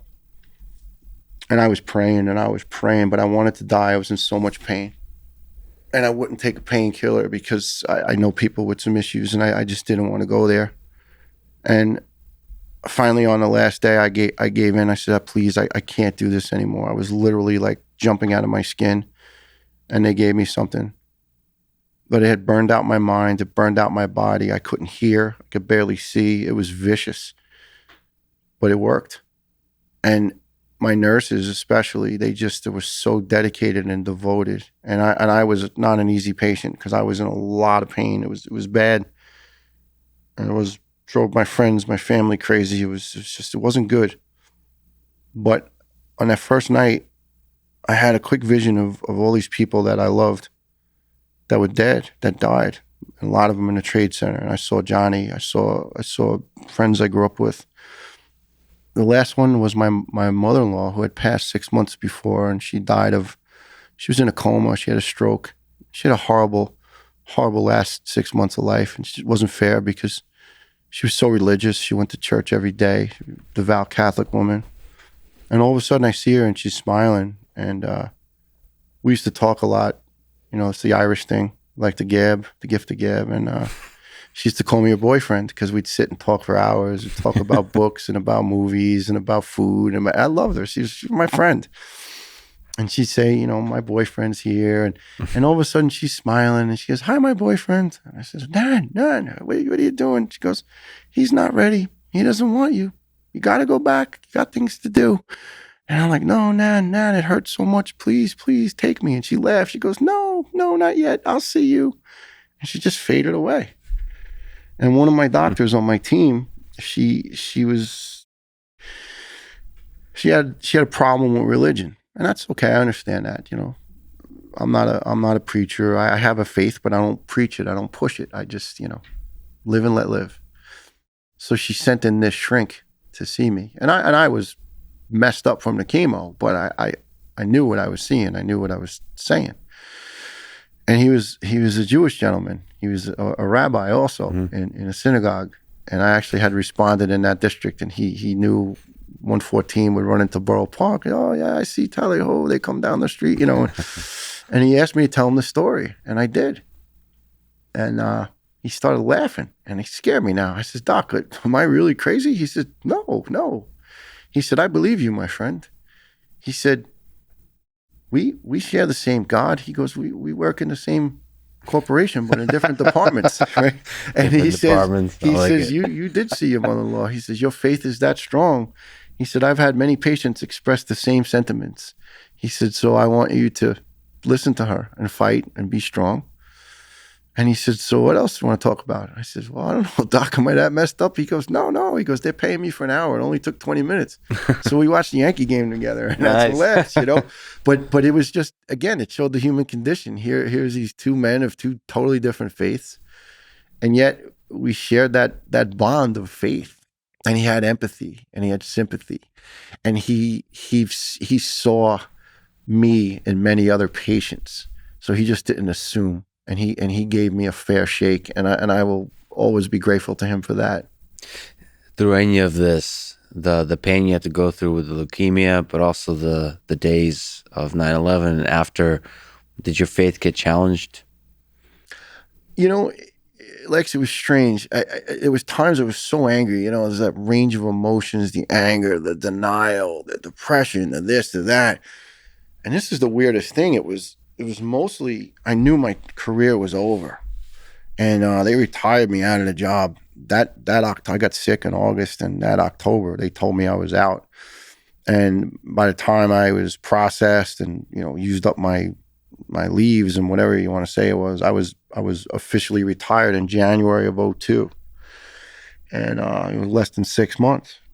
And I'm there walking my dog one day, my rescued greyhound, who I miss. She was such a soul. God, she lived to be almost 13, Katie. And we're walking in the snow, and I got the call I was retired. And I looked at her, and I'm like, Katie, what am I going to do? And she just looked up and said, we're going to go on a lot more walks, you know?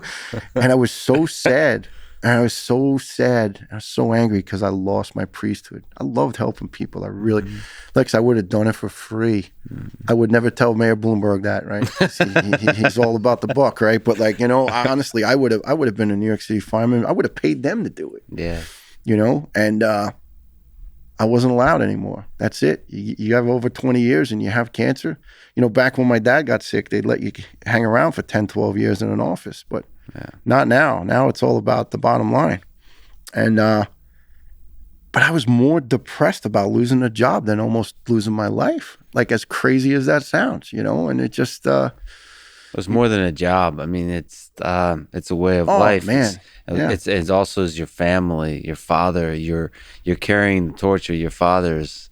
Oh, my friend. I love my friends. I mean, we work 24-hour shifts together. You cook, you clean, you break each other's chops relentlessly. I mean, I love those guys so much. I mean, I hope that my kids and anyone that I know and care about, I hope they can experience the bond of that brotherhood, that I experienced in my life. It was so, God, I would give anything to have it back. Just, yeah. Can I ask you about New York? So when I've unfortunately I've never lived in New York. I visit. I've always wanted to live there for a bit. Obviously, it's a very different experience to have really lived in New York for many many years. But there's a few friends of mine that are from, they got similar accent as yours, Yeah. that that are a little bit saddened. Perhaps it's temporary, but perhaps not. They don't seem to think so, of what New York has become, especially with COVID. It's losing some of the spirit of New York. Do you have that sense? Do you have a hope for this city that has been so defining to what is America? You know, my heart's broken. I had moved to New Jersey many years ago, but I still have a close attachment to New York. My parents are still there, many family members. And I've since now moved to Tennessee. I needed to go somewhere quiet. I wanted to heal my fractured soul, and I'm in the middle of a beautiful farming rural area in Middle Tennessee, and so they probably call me a sellout back in New York for leaving, but it's not the same city, and it's sad. You know, I'll refrain from the politics and the Sure. finger pointing, but it's a mess compared to what it was. And you know, I did Broadway theater security for many years, and I started to see it slide, like with stuff that was happening, like, you know, public urination and defecation, and just like, you know, tourists don't want to see that, right? And I had an unfortunate incident 2 years ago. I was jumped by four teenagers coming off the subway, and they were pissed off because I was wearing an American flag hat, and I don't know, I'm not really sure why, but it left me. I got out of it, okay, but I was taken back. They were literally videoing it, and the kid was just throwing shadow punches at my face, wanting to beat me up. And I finally looked him in the eyes, and I was like, "Oh boy, I'm a little too old for this. And body's a little broken down for chemo." And I finally just said, all right. I had enough. I wanted to go home. Yeah. Just worked a 17-hour shift as a stagehand, and I was so taken back. I was so insulted. I'm saying, you know, I spent my life protecting this city, and now I'm getting attacked like for nothing. And I gave up, and maybe I should have given it a little more time, but it's I don't know, it's turned into an angry place. It's turned into, I think there's a lot of people that aren't getting the resources they need. In a sense, there's a lot of mental illness, there's a lot of homelessness, there's a lot of violent people just roaming around the streets, and it's not good. It's not safe, and tourists are not going to come back. Even just leading up to the COVID, I had some tourists saying to me, I won't be back. And now I can only imagine that it's just gotten exponentially worse. But I hope there's a chance it'll swing back, because it is. It's the gateway to the world. I mean, my grandfather came, you know, from Denmark. He landed in Ellis Island in the 20s. You know, American success story, $25 in his pocket, didn't speak the language, had a sponsor family in Bay Ridge, Brooklyn, and he made it. You know, he ended up dying owning a bakery at one point, and then an apartment building. And he did pretty well for himself for an immigrant who was poor. And my mom, my Irish mother, landed in the same neighborhood, Bay Ridge, Brooklyn, 16 years old. Worked as a cashier 50, 60 hours a week in the supermarket, and finished school at night. Married my father, the fireman, and you know, lived the American dream. And it was all from New York. And my father's mom was from Irish immigrants, and they all landed in Ellis Island. Well, my mom didn't, because it was closed at that point. But it's there's people breaking down the doors to come to this country, right? There's no one breaking down the doors to leave. And this is a problem I have with people that aren't grateful for being here. And this, again, it's not political. It's just straight down the ball, straight down the middle fastball. If you don't like it here, I'll show you the door. Yeah. I'll get you the plane ticket. I mean, would you want to live back in Russia compared to here? Would you? You might, because of family ties. But I mean, if you had no ties to Russia, or would you want to go to China right now and possibly end up in a labor camp? Or, right? There's people busting down the doors to get to this place. It's not perfect. It's got its flaws. It's got its blemishes. You know, but it's a damn great place. It's the best country in the world. Yeah, and some of it. So first of all, I have hope for New York. I think that culture is very difficult to kill. I think it will persevere, and I think ultimately the same story with New York as with the rest of the United States. It has to do with leaders, and Yes, I'm always hopeful that great leaders will emerge. I agree. And the kind of leadership we see now, and the kind of conversations we have now, I think it has to do with prosperity and comfort. And in the face of hardship, I think great leaders will emerge. And Yeah. I just think ultimately, in the long arc of history, Well, places like leaders New leaders York will shouldn't become shine. rich. They shouldn't become rich in the process, right? You shouldn't go into political office as an alleged lunchbox kind of guy and then come out eating at the best steakhouse in the world. I mean, that's the problem with politics, right? My Irish grandmother, God rest her, used to say, "Oh, those politicians, they're all like dirty diapers. They're full of shit and they stink." And it's true. I don't give a crap what Yeah, party they're in. yeah, Right? greed and We power. we had to beg them for federal legislation to cover our medical bills. Right? There's a gentleman, John Feal, from the Feel Good Foundation. This guy is a lion of a man, a general, but with a soft, big, great heart. And John is a former construction worker who came to the 9/11 site the day after. He was one of those guys cutting the steel with torches and craning it out of there. One of those hard hats that never got the credit and the praise that we did as responders. And I don't mean that as a knock to responders, right? I mean, we lost 37 Port Authority police officers, 23 NYPD officers, about a dozen emergency medical technicians and paramedics, 3 court officers from New York State courts, and 2 federal agents, and I hope, and 343 New York City firefighters. We lost a ton of responders, but the recovery workers thankfully weren't killed in that process. But there's hundreds of them now who are dead from illnesses because they came down to recover our people and the civilians and the poor lost souls that were killed at work that day. And John literally almost lost his foot in a construction accident at the site. An 8,000-pound I-beam tore off half of his foot, ended up with massive sepsis, 6 months in the hospital, hundreds of $1,000s in medical bills, and then no one wanted to pay him. So here's a guy who's going to lose his house, lose his life, lose everything.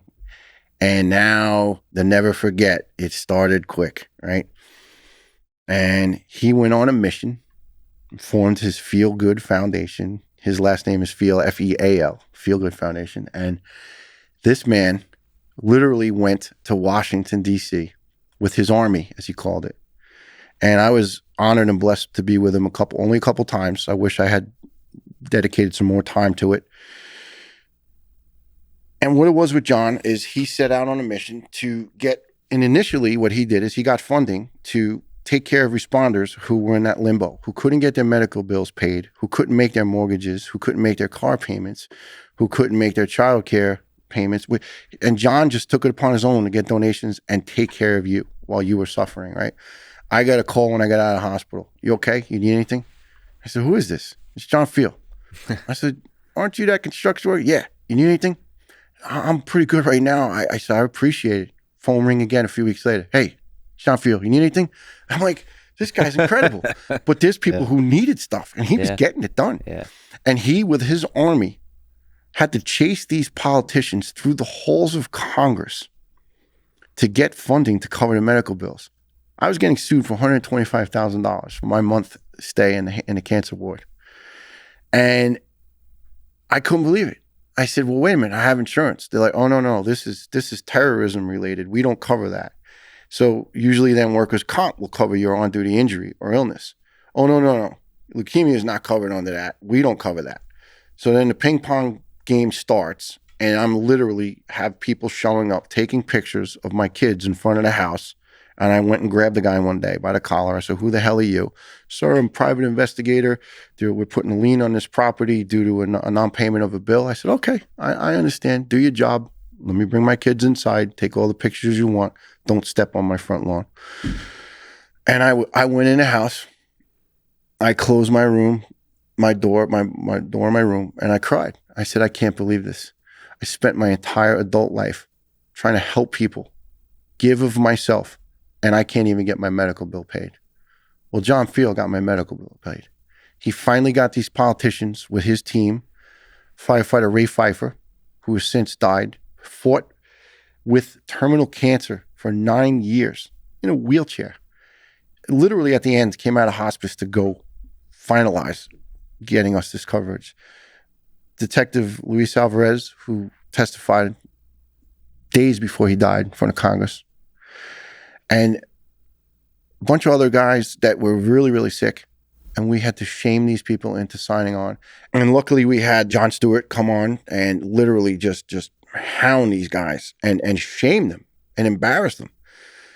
And what it all stemmed from was in 2006, the first death that was determined to be linked to 9/11. There was others, but the first one that was officially linked was a New York City police detective who initially the city said he died of advanced lung disease. His lungs were protruding out of his body. And he was on painkillers, and it was so bad at the end that the doctors said, just grind them up, snort them, drink it, whatever you need to do to get instant relief. So when they found the talcum from the pill lining in his lungs, they said, oh no, this is opiate abuse. He didn't die of lung disease. So they said, and the mayor was quoted as saying, he is not a hero. Well, shame on you, Mr. Mayor. He was a hero. And his father, who was a retired police chief, married up with the Feel Good Foundation and Jon Stewart and Ray Pfeiffer, Detective Alvarez. And they got us all covered. But it took so long. Lex, it was so heartbreaking. These people who were lining up 3 deep, politicians 3 deep, to catch a picture with a responder so they can tweet hashtag never forget and hashtag look at me and hey, how am I doing? All that bull crap. But they did not. They were nowhere to be freaking found. I literally witnessed them hiding in cloakrooms, running down hallways away from us. Those freaking cowards. That's cowardice. Can I just linger on the Jon Stewart thing? The comedian, actor Jon Stewart, his testimony before Congress over the benefits for 9/11 first responders. I mean, there's a lot of important human beings in this story, but he has a big voice. Yes. And he spoke from the heart. What do you make of that testimony? Oh, it was heartfelt. I mean, he spoke. Look, I mean, John was a polarizing guy, right? There's certain things like over the years he was cutting edge, and I might not have agreed with all of his. Oh yeah. Some stuff, some not, right? Like we all. But I tell you, I found him as funny. I enjoyed his humor. I would love the two of you to have a conversation. No, but again, I love a guy where you can have a difference in opinions. That's the beautiful thing about the Firehouse Kitchen. I mean, it could get raucous and now I don't know, it's a little different situation, but I mean, back in the day, some funny stuff. But yeah, John literally just took his talents. You would think he was speaking from the heart of a fireman or a cop or a soldier or a Marine or someone who was there. But I think he especially got to know Ray so well. And Ray had this stack of mass cards from, the funeral cards they give out. Mm-hmm. It looks like, a larger business card that's laminated. And Ray had a stack of them he would carry around. I think it was close to 100 cards. And John saw it and he said, what's that?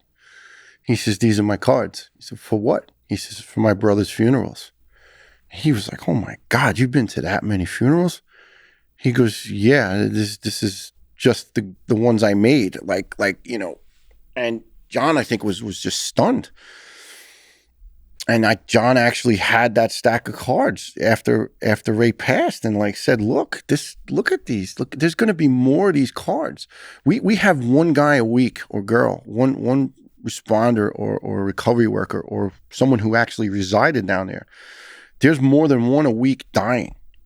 It's one a day dying on average. And on average, 2 people are diagnosed with a 9/11 cancer or disease. Right now, the worst part is there's autoimmune diseases flying off the graph, and they're not covered under the legislation.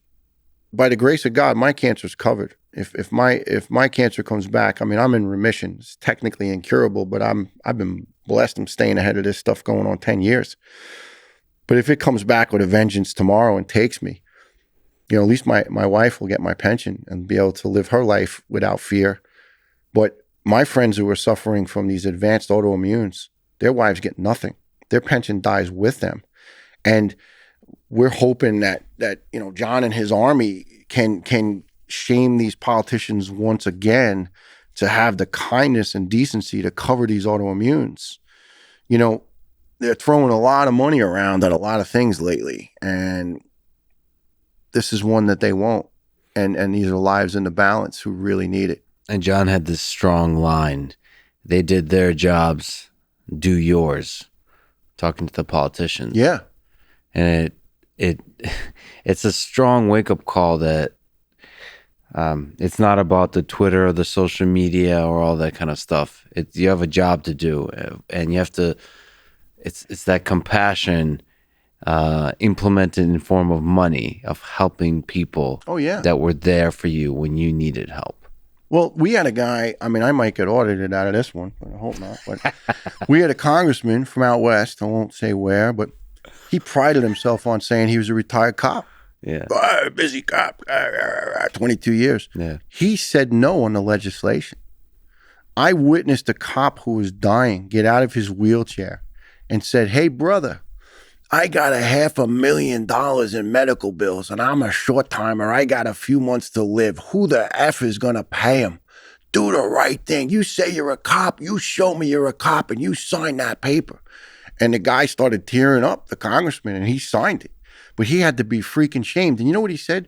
"Well, this doesn't really confront me. This is pork as far as my district's concerned." He goes, "Oh, yeah? Do you know there's 10 guys from your district who came across the country to help us that are also dying?" He had no idea. Yeah. He had no idea. And that's the sad part about it, Lex. It's a failure in leadership. I mean, I think some people would vote for Mickey Mouse just because if he ran. I mean, no offense against Mickey Mouse. I like him. He's a good guy, right? I mean, but allegedly. Allegedly, supposedly. We don't know. Yeah.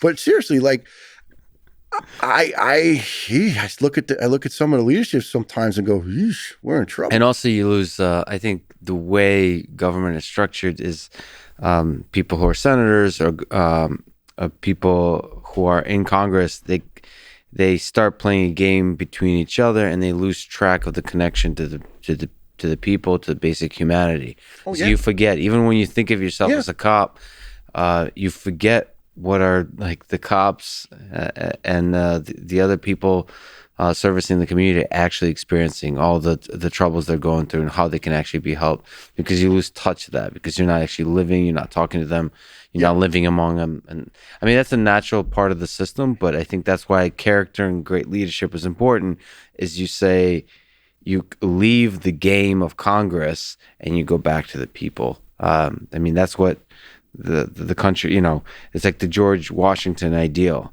is you're not playing a game of power. You ultimately see yourself as somebody who's servicing this country, servicing the community, and that requires talking to the people in their time of hardship. Well, you have some people serving in congressional districts don't even live in that district. Yeah. I mean, so how are they going to empathize? They're not even driving through there on a daily basis. And again, when anything becomes lucrative from a financial standpoint, it blurs people's vision. You have to take the potential of becoming rich out of politics. Politics is public service. Yeah. Police and fire and EMS are public service. But cops and firemen and medics don't walk out of their career with gazillion-dollar contracts with this company and that company on that board of directors and this board of directors. They walk out with a pension and that's it. And you have to wonder the intentions of people getting into politics. Are they truly going into to help the human condition, or are they trying to help their own damn condition with their wallet and their pocketbook? And I try to lean toward the latter lately, with what I'm seeing out there. Well, some of them are the good ones, and that's our job as a society, is to elevate the good ones. That's it. And then that has to do with the ideals that we elevate. There are a number of conspiracy theories around the events of 9/11. Do any of these hold true to you, or do they just frustrate you, even anger you?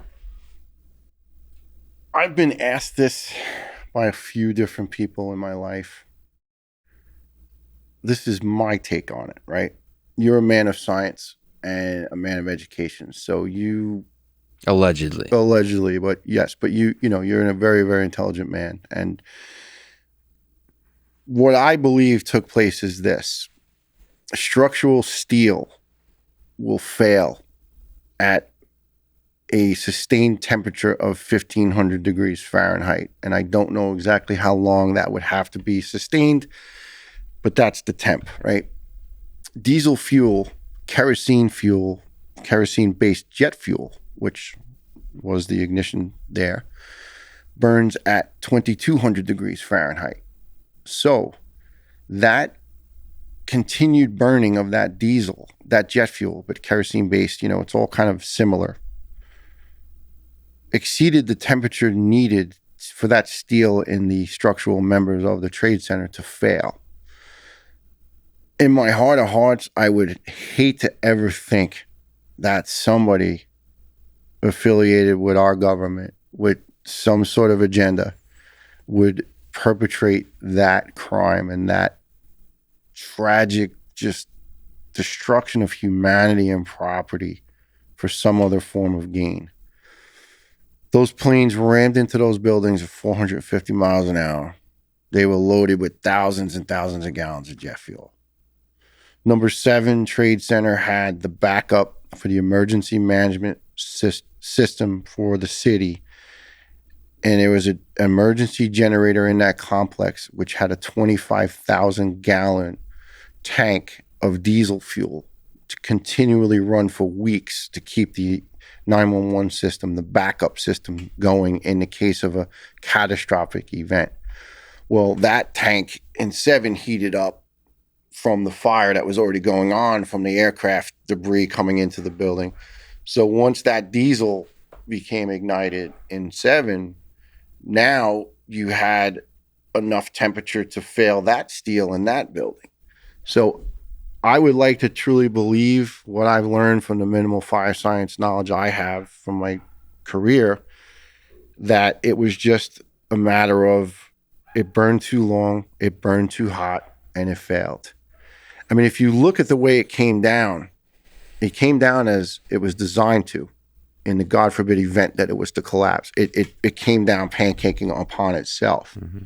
If it had failed horizontally and just sprayed out side to side, those buildings would have dropped for a quarter, half a mile up to Canal Street. But, Lex, the fire and the destruction that could have resulted from that. Oh my gosh, it could have been so much worse. I mean, you would have taken out every building, from that point all the way up. But in my heart, I'd like to just believe that it was just a fire that burned too long and too hot. These planes caused structural damage upon impact in both buildings. And it was just a matter of time. And then you think about it, you add all the plastics, all the carpeting, all of the stuff that was burning on those floors. You add that to that fire load. I think it just had enough to collapse it. And you were in building 7 for part of that day. I was just after it came down as well. We were aside it, and we weren't in it or next to it when it actually did come down.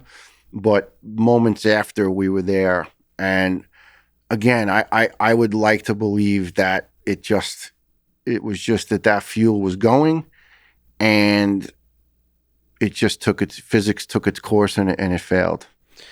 So physics and science aside, it's hard. It's both. I would like to believe, and it's hard to imagine that anybody would be so evil as to orchestrate parts of this from within the United States government. That's very difficult for me to imagine. Yeah. You know what though, Lex? There's people, and I won't elaborate. I won't get into it. Any controversial subjects or what have you. There's some people that don't have any problem at all perpetrating any level of evil. People like you and I who have hearts and we have depth of soul, we couldn't imagine it. But there's other people who wouldn't even be a second thought. I mean, I've seen some horrific incidents in my career that I go home shaking my head at night going, human beings they're not wired right. You know, I mean, I look at animals. I love animals. I love dogs, especially, right? And I see this dog park when I train to fly airplanes now, and something I wanted to do. And there's a dog park across from the airport, and there's 60 dogs, and there's bones flying up in the air, and chew toys and sticks, and they're running around having the time of their life, right?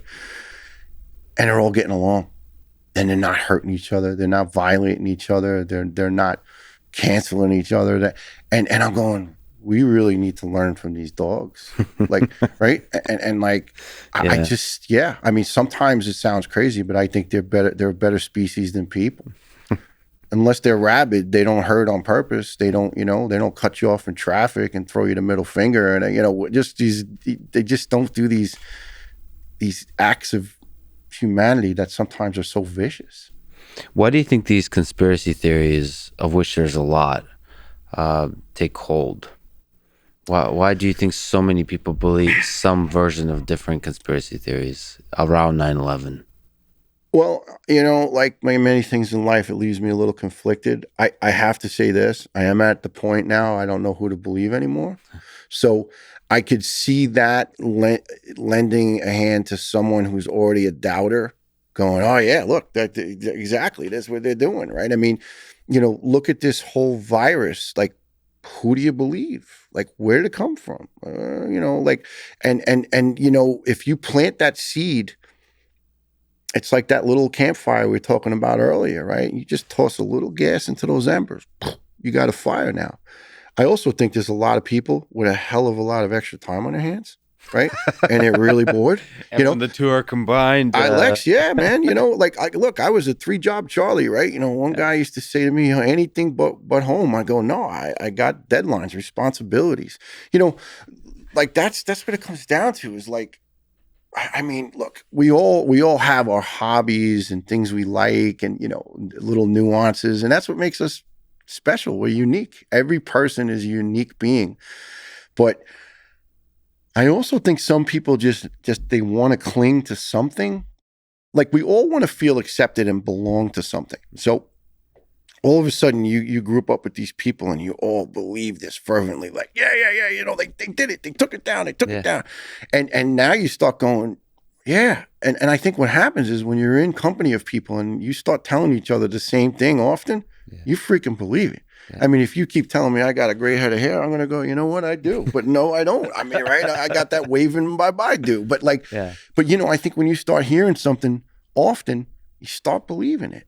But I'm not gonna doubt their intelligence. I'm not gonna doubt their intentions. But I just don't see it as being plausible. It would be too big of an operation to successfully happen. I mean, look, there's other things that I won't say it on the interview there, but like I have my doubts with certain things. That I mean, conspiracy theories take hold for a reason because some of them are true. No, yeah. The hard thing is just to know which ones is the problem. It's hard when you don't have facts, right? Or you don't know who to trust. Sometimes when you don't have facts, when you don't have figures and you don't have science, it's hard to take someone's word on it. I had a conversation with someone a while back, right? And the guy's like just dedicated atheist, and he thinks I'm an idiot for believing in God. And he's like, yo, you're one of those jerks who believes in creation. And I said, well, I do. Well, what about the Big Bang Theory? And he's going on this diatribe about the science and the gases and the chemistry. And I'm going, dude, I barely got through high school chemistry. Slow down. And he went on a tangent. And all of a sudden I stopped. I went, who created the gas and the molecules and the stuff you're talking about and the collisions? And he was furious and stormed off. And I got him. And again, I had no facts. I had no figure. He didn't either. But I stumped him. But sometimes when you can't show people need to see something tangible. They need to see it in their hand to believe it. And that's the real hard thing about faith. I see it in action. People restore my faith. And then I say to myself, well, there can't be that many dummies in this world if there's so many billions of us believing in this higher power, this higher, right? I mean, and you said earlier, like you believe most people are good, and I do too. The bad outshine the good because the bad get the press. Right? Well, if it bleeds, it leads. That's just, like, think about it. I mean, how many more damn zombie apocalypse movies can we make, right? I didn't even know there was that many zombies. Yeah. And it just seems like every other show is just guys like, bashing each other's heads in with bats with nails in it. And it's like, after a while, it's like, all right, gosh, you got to get a new boogeyman here, right? Like, but seriously, like. But meanwhile, human civilization is getting better and better. We just like making Hollywood movies that just... we're getting better and better, but we're treating each other worse and worse. You would think with all this technology and all the knowledge and all the... It's like, what the hell is going on sometimes? Like, I really want to see the good. And I think maybe the level of bad that we're seeing was always existent. It's just now everything is instantaneous news and flashes and tweets and this and this. Like, Well, with the technology we have, it's also come to the light. So you get to see all these fights. It almost, I think that's step one of dealing with the problem, is revealing it in its full, beautiful light. Oh, yeah. How much of a bickering species we are. 50 years ago, a guy like me who loves to talk, how the hell would I have gotten an opportunity to have someone listen to me and have, right? I love this. Right, this and amazing. I think it's cool. But but you didn't have that arena. You didn't have all these things. My grandfather, Niels, God rest him, he died in 1979. I mean, that dude didn't even want to have a checking account. Yeah. He would walk to each store, the phone company, the gas company, this company, and pay the bill in person. He didn't trust the bank. And it was like, he now, ATMs, this, that, he would be overwhelmed. He'd be just like, I mean, I love my dad, but to watch him on his iPad is comical. Right? He calls my niece's boyfriend, who's a tech guy, Matt, if you listen, he's the greatest. He'll have this poor guy on the phone for like hours. Like, the second you'll walk in to see my father, my kids, hey, do me a favor, you freaking straighten out this pad. And it's comical because I'm looking at my dad and I'm going, he was born when Hitler started World War II. Yeah, wow. And I'm going, he's seen all of that. Oh, my wife's grandmother was born in 1900 in Czechoslovakia. And she died in 1998. I'm going, holy, the stuff she saw in the span of her life, it's just incredible. But what troubles me sometimes is with all of these advances and all these devices, this is what I say to my kids. Look up from the phone and look up, right? Because we don't talk anymore. I saw a girl literally, and I shouldn't say girl, guy, whatever. I saw a person literally just about walk into an open manhole cover texting. And I'm going, that's scary because your awareness is gone. And it's, I've been at restaurants with, groups of people and they're texting each other. They're sitting on the other side of the table. I'm like, put the freaking thing down and have a conversation. And that's the thing. We've lost the art of conversation. My wife runs, she has this running joke. She goes, oh, there's a lot going on up there. And I'm like, yeah, because I'm inquisitive. I'm excited about life. I love to meet people. I love to learn. And the only way you can do that is to have a conversation. The hilarious thing about this, so you're obviously very charismatic. You got great stories. You're a great human being. Thank you. You're talking to a guy who spent most of his life behind a computer, hiding from people. No, and I don't. But we're like trying to bridge this. But I don't mean that as a rip. But I would never know that. Real. I would never know that It's because real. you're very engaging. You're very I would not know. Like, you don't have any impediments to your socially skills, your personally, and that's. And again, I don't mean it as a knock to you and these young. Well, no, but this is me trying to look up from the smartphone, is having these conversations, talking to people. I think it's important. I mean, some of it could be, it's always hard to know. Some of it could be just you and I being old school, because you grew up before the internet. Maybe there is joy and deep human connection to be discovered inside the smartphone. We don't know. It doesn't seem that way. But because the smartphone's so new, maybe we just haven't figured out those things, because there's a globalizing aspect. There's a opportunity for you to connect with people from across the world. Oh yeah, in ways that I have cousins in Ireland and England. I love it. I get a FaceTime or a WhatsApp, and it's like, holy crap, that they're 3,000-4,000 miles away, and I'm having a conversation now. I used to send my grandma in Ireland a letter. I adored her. She passed when I was 10, and no, I'm sorry, I was 11, and I'd send her a letter, airmail, and I'd wait, and about 2 weeks later, this airmail letter would come back, and she'd call me Master Niels William Jorgensen, and I would be so excited, open up that letter, handwritten, just like, and like Like, and then I'd write her another one, and I just couldn't wait for letters from Granny. Yeah. And now it's like, that's kind of faded away. Yeah, I still write letters, by the way, handwritten. I do too. Yeah. The way this all came about was I wrote a letter to someone to say thank you for cancer research. Yeah. I'm blessed to be alive. My cancer, right? That's a good starting point for any story. I'm blessed to be alive. And my cancer was one that if I got it 15 years prior to 2011, I was a dead man, right? 15, 20 years before, there was no drug to treat. I was gone, going home to see him. So there's this wonderful gentleman that donated hundreds of millions of dollars to cancer research, Mr. David Koch. He's since, God rest his soul, passed away. And he's a controversial guy, big time business titan. And the press was just brutalizing him one day over something to do with his politics. Now, I'm a union guy. I'm proudly served in unions, still in a union, and he was not, most business guys don't like unions, right? Mm-hmm. But, most guys like me don't like working for $3 an hour. So we like our unions, right? And I reached out across the table, so to speak, and I sent him a handwritten letter to thank him, to say, we may not agree on everything, but I can't thank you enough. There's just this regular dude out there who is now living his life, watching his kids grow. Thanks to generous people like you who believe enough in cancer research, you've saved my life. Maybe I can't say his exact dollars, but people like him. And he reached back out. And his secretary said, he'd like to talk to you on the phone. I go, well, he's kind of a busy guy. He wants to talk to me. He's a billionaire. And he got on the phone. He was like the greatest guy in the world. Invited me up to Sloan Kettering to dedicate a new cancer wing. It was like I was hanging out with my dad. Yeah. And the sweetest man, just so kind, so empathy. Yeah. Because he was a cancer survivor. But now he's got the means to help people who've suffered his fate to a better place. And he was so real, and it was so beautiful just to get to know, say, hey, you know what? This guy is a big time guy, but yet he's just a regular human like you and I. I'm a guy who went to night college, and I went to the Army, and I'm a blue collar kind of dude. And here's this guy who went to MIT like you, and he's a wildly successful billionaire, a genius.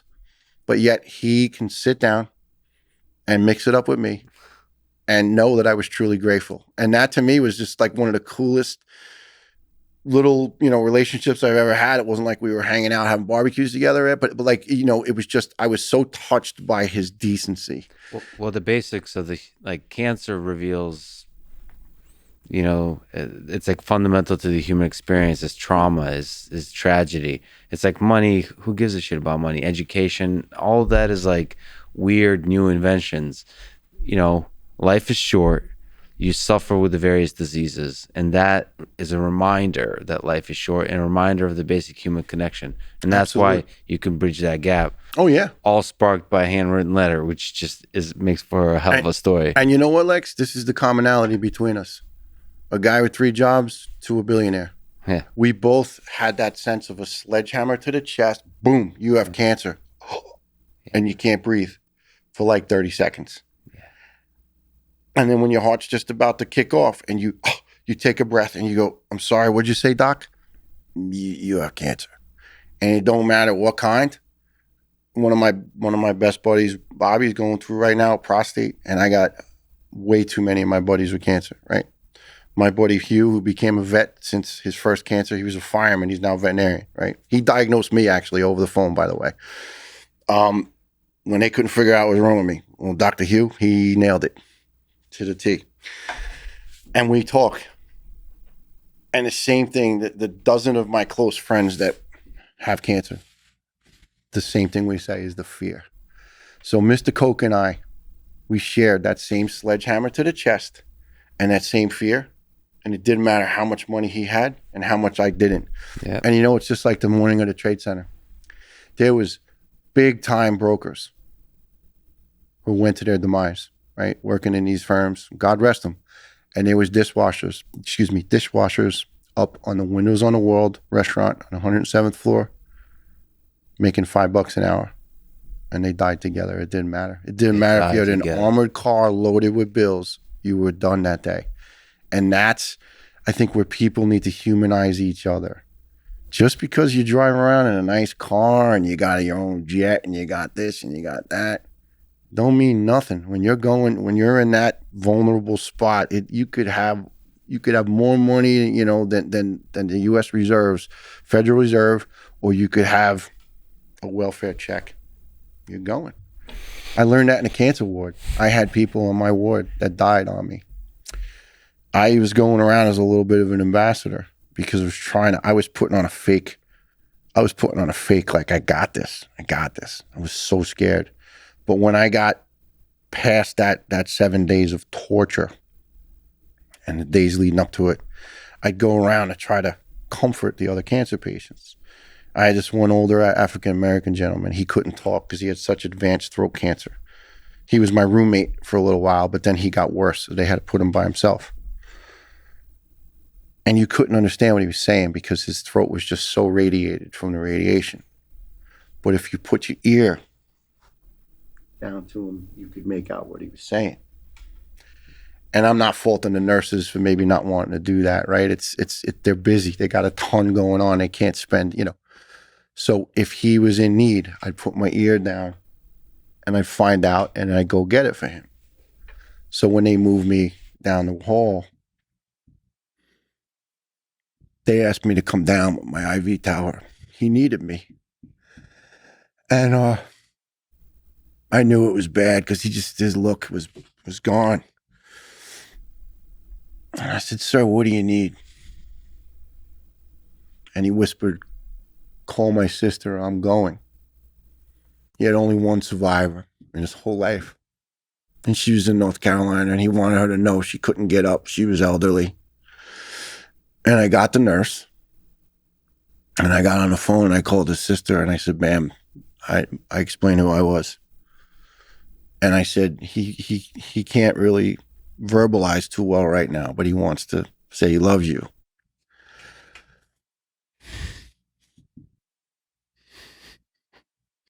And I put the phone down.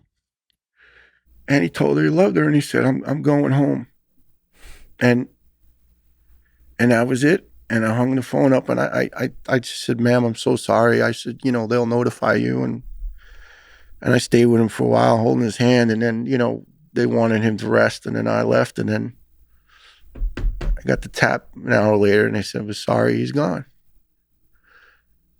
And then there was another girl, and she was a young girl from one of the areas I work, young African-American girl where I used to respond. And I didn't know her, but I knew her neighborhood. And she had what I had, but they weren't sure which one. Leukemias, they're an elusive beast. There's 49 of them, right? And each one of them is like, they got their own little nuances, own specific treatments. So if they don't know what you have, they don't know what to do for you.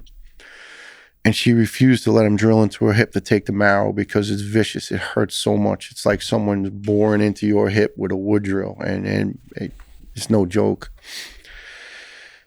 And they asked me to try to convince her to let them do that, or she was going to die. Because if they couldn't figure it out, it was advancing quickly. So I talked to her, and she said, I can't, I'm too scared. I said, "But are you more scared to die?" And she said, "I am." I said, "Okay, I'll stay with you. I'll hold your hand. You squeeze it as hard as you want." I said, if you want, they'll give you like a towel or something to bite on, whatever. I said, "But you get that pain out, but you need to do this so you can get saved." And she said, "Okay." And they came in, and this huge thick needle, they just bore it into you, and she's screaming for her life, and she's squeezing my fingers so hard. And I said, "It's okay, hon. You keep going. We got it. It's just 10 more seconds. They got it. They figured out her treatment, and they got her onto her road to recovery. And then I spent a long time asking God, why do I have cancer? But then I stopped and I went, wait a minute. I didn't die that day with my friends. Shame on me for asking them why I have cancer. I had 10 years after 9/11 with such great years. And I got to watch my little girl being born when John never got to see his son.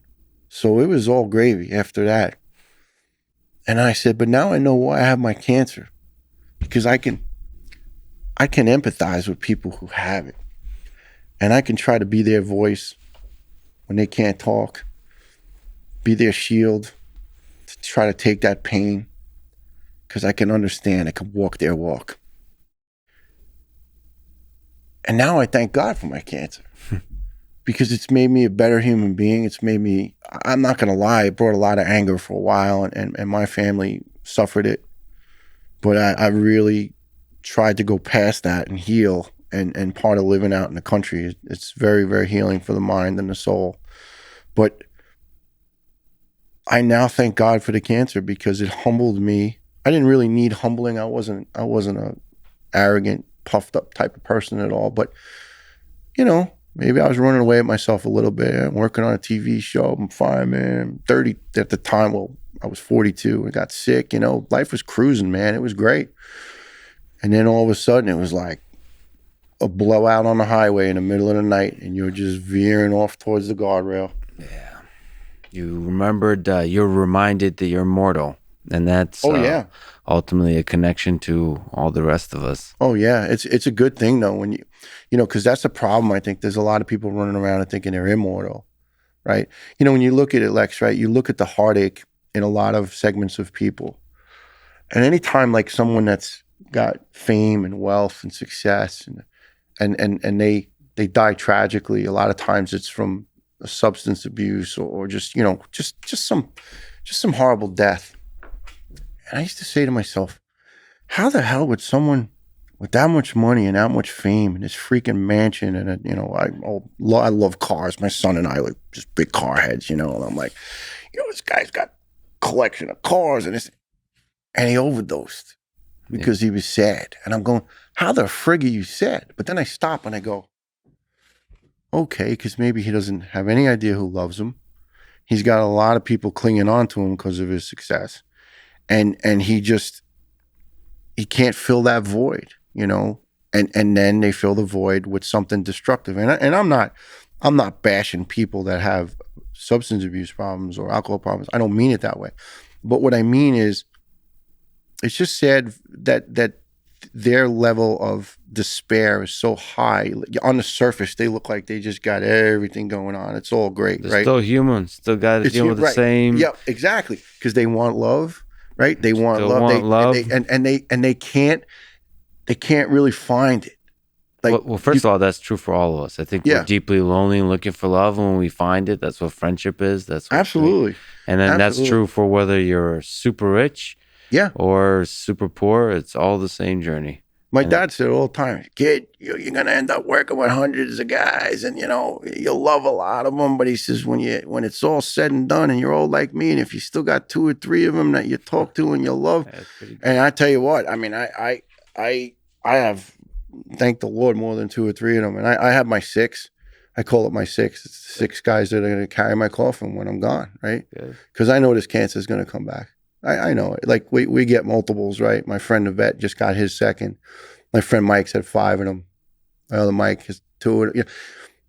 But I wasn't ready to accept it in 2011. There was so much more to do. It was so much. I was so scared. I'm like, wow, who's going to take care of my kids? And who, you know, they were little, you know, 9, 11, and 14, right? It's like, what the hell? I have 2 girls and a boy in between, and they're beautiful kids. They're such good children.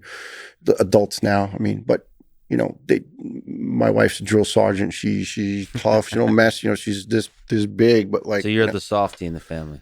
I'm just well, kidding. Yeah, it's funny because my son said to me, my son's 21 now. He's a good kid, you know, and he says to me back when he's like 12, he goes, Dad, I don't want you to be offended, but I'm really scared of Mom. I'm not really that scared of you. And, you know, like I cracked up because it's true. Like, she's got to stand on like a milk crate to reach him because, you know, she's tiny and he's tall.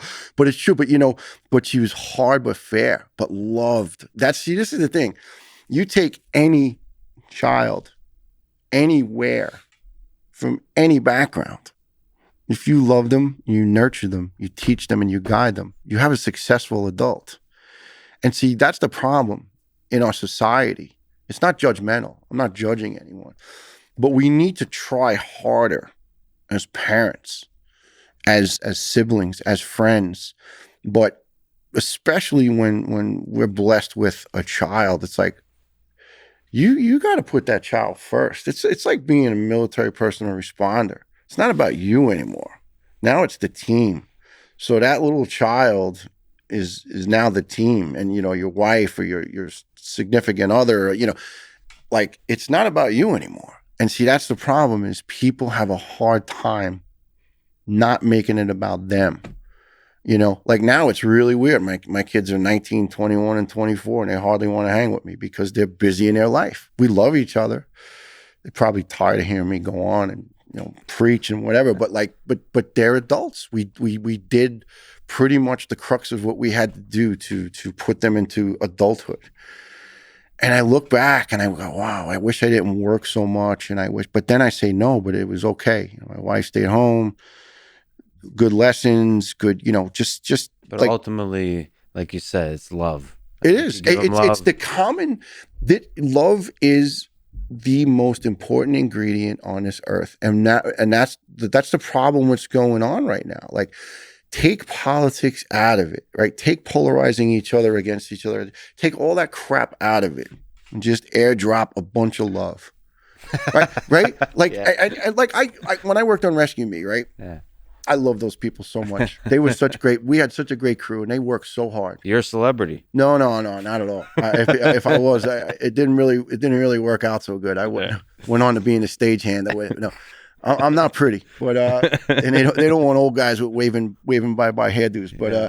But it was funny. The crew, we became really tight. We had like 80, 90 people on a set, right? And the first few episodes, everybody's trying to feel each other out because, you work with different crews, different people.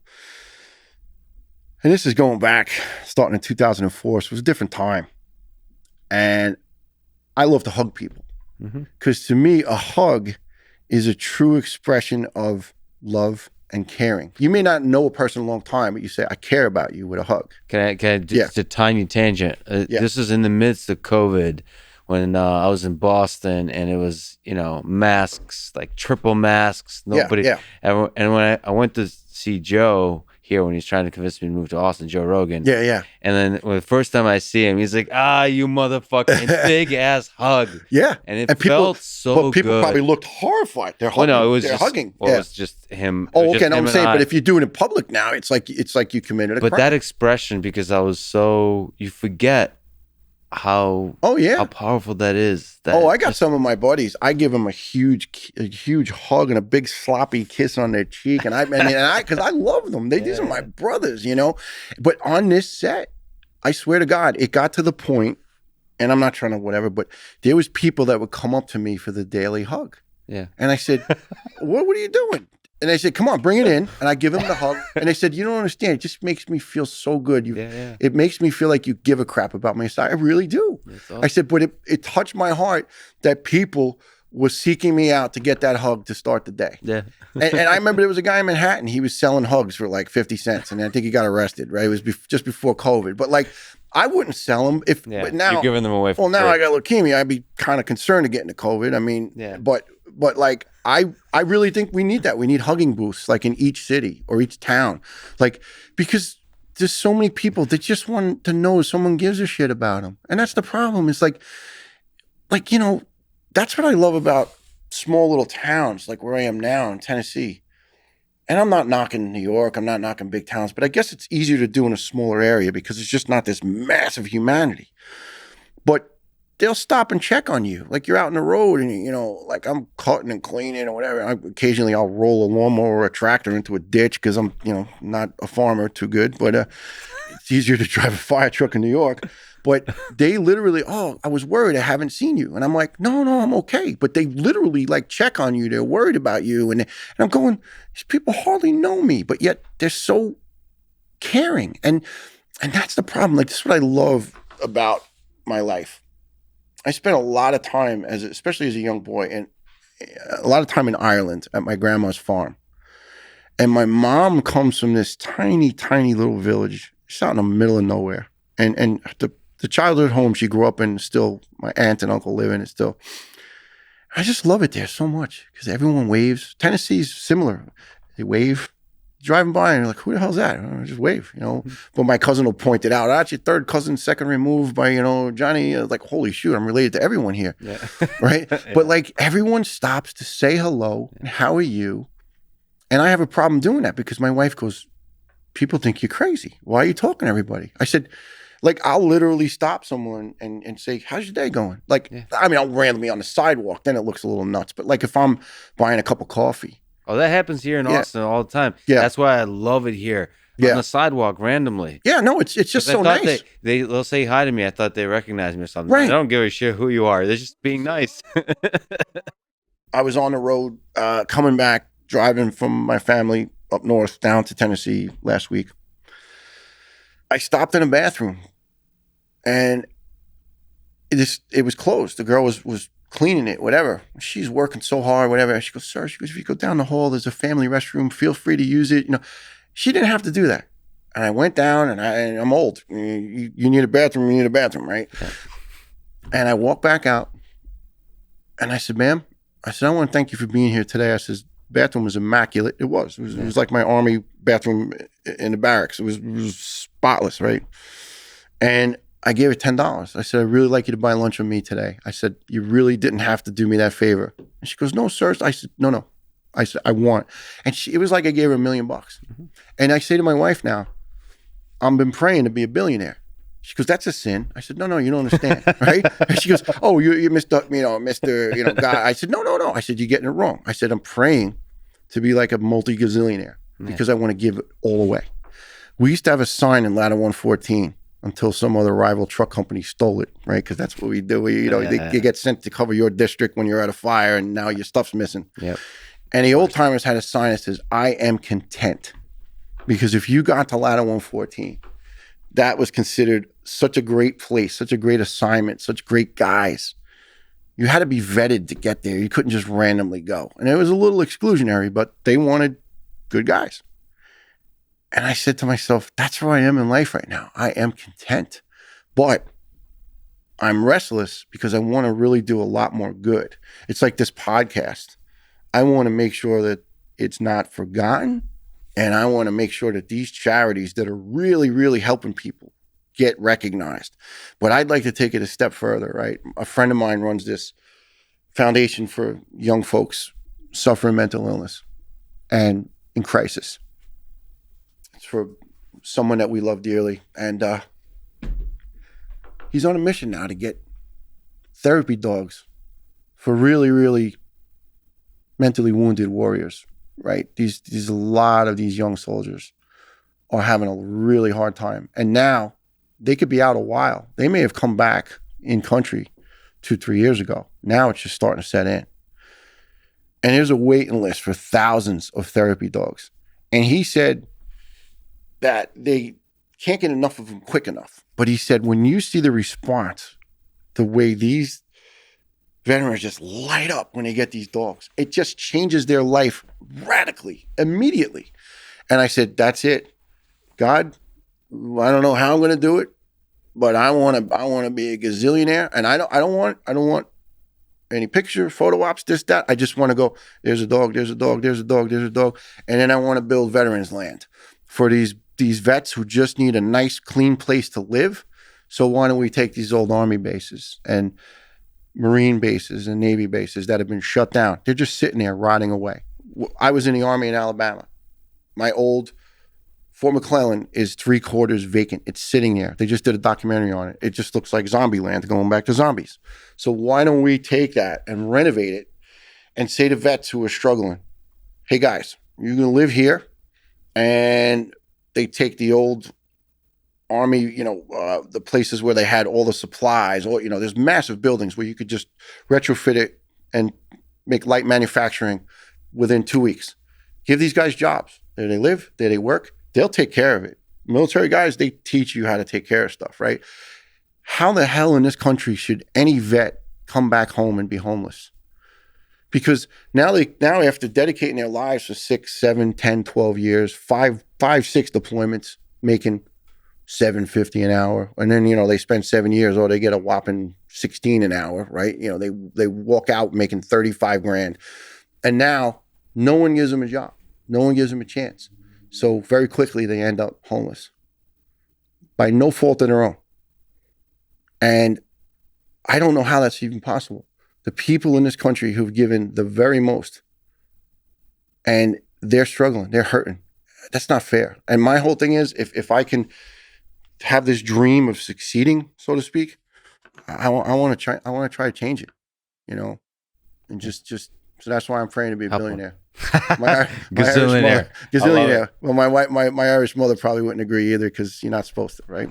Well, I'm the same with you. The more money you have, the more you're able to help. Yeah. Help people. You could put smiles on people's faces. I have to ask you, the U.S. invaded Afghanistan in October 2001 in response to terror attacks. Now, 20 years later, we still had a presence and abruptly withdrew all troops. What do you think about this war across the world that was sparked by this tragedy? Whenever you do something quickly without thinking it out, thinking it through and planning, it doesn't succeed. I understand that we needed to exit. I mean, how long were you going to stay over there? And we've lost over 7,000 of our young souls over there. For sometimes people, I don't know if they're grateful for it or not, right? I mean, I don't know. So there's the other element, and sorry to interrupt. Yeah, that's okay. One is the financial of $6 trillion, and that money is not just money. It's education. It's everything. It's money that could have gone towards, first of all, the first responders, but all the service men and women of all kinds throughout this country. Yeah. And then there's the other side, which is the over 800,000 people who died in direct result of this conflict. So not just the American side of the troops, but just people who died. Those humans. Yeah. And those humans, many of them civilians, that's spreading hate, especially if you have leaders on the other side who frame the death of those civilians in certain ways that just spreads hate throughout the world. And so you think about this kind of 20-year saga and think, what are the ways that money could have be spent better? And what was the way that we could have spread more love in the world versus hate? And you wonder. But then the other side, what is it? I'm not sure who says this line, but it's something like, we sleep at night because there's rough men out there ready to fight for you.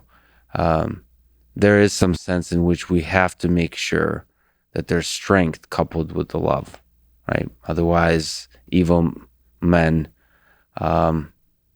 will do evil onto the world. So it's a very difficult decision, but then you look at the final picture, and it's like, what have we gotten for this $6 trillion? What have we gotten for this 20 years? The thousands of American soldiers who died, the hundreds of thousands of civilians who have died. It's a troubling subject for me. I'm a patriot. I love this country. I love it so with my soul. And I was just about to head over to the first Iraqi war, and we went out for desert warfare training, and then it ended. I was at that time a combat medic assigned to an armored cav unit, so basically tanks driving around an armored personnel carrier, and when it gets hit, then you tend to that guy, try to save his life. I didn't want to go. I may sound like a coward. I did not want to go to war. I would have went willingly if I was sent to defend my country. I took my oath. I didn't join the military to kill, but if necessary, I would. I'll use the analogy of cancer. If you have a cancer and you're aware of its presence and you don't annihilate those cells and take them out quickly, it's going to spread and it's going to kill you. Those evil bastards that flew those airplanes, one of those airplanes had a little 3-year-old child in it from Ireland, where my mom's hometown. A friend of mine who's since died of a heart attack from 9/11 toxins, he found her shoe with human remains in it. And he thought someone was messing with us because we didn't know there was any kids in the building. He says, boss, there's a baby shoe and it looks like there's something in it, but there's no kids in the trade center. I went, the plane. It's a little girl's shoe. I can never get that shoe out of my mind. The evil bastards who perpetrated that needed to have missiles strike and rain down upon them and annihilate them like a cancer that they are. What just fascinates me is they'll show videos of these guys flying around in pickup trucks with 50 cows on the back. It's like, well, wait a minute. If a camera crew can get this footage, you think all these freaking drones and planes and radar assisted systems can't just go, good night, you're gone. So kill the cancer, kill the cells, get rid of it quickly, and go into remission. Like an undeniable show of force that sends a message that gets rid of most of the obvious centers of terrorism. On that note, that's because we offline mentioned a discussion with Jocko, and maybe a romanticized view and mentioning brothers in arms by Dire Straits and saying we're all brothers in arms, even when it's on the opposite side of fighting, which is more of a vision. And growing up in the Soviet Union, you saw about World War II, that it's all just kids thrown into the kids sent to die on all sides. Yep. But then presenting that to Jocko, who was in Iraq, he did not see it as brothers in arms, which is his basic statement is there's evil people and some people don't deserve the compassion. You give them a few chances, they don't take the chances, they have to go because they're spreading evil onto the world.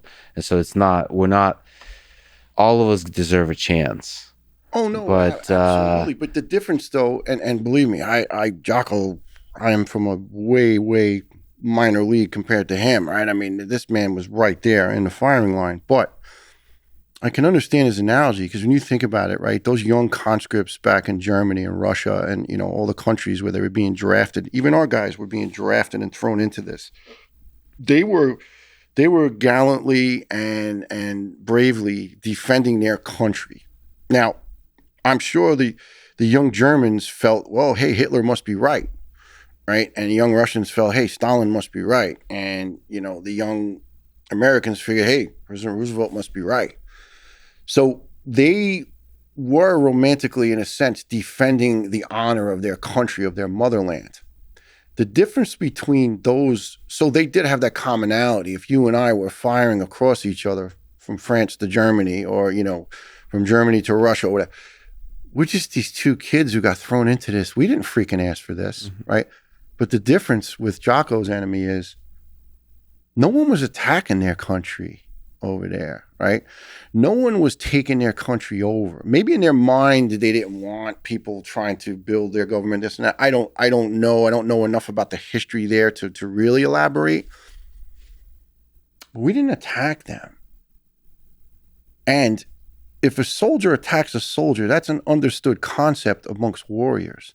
But when a soldier attacks a civilian, now you're after a different beast.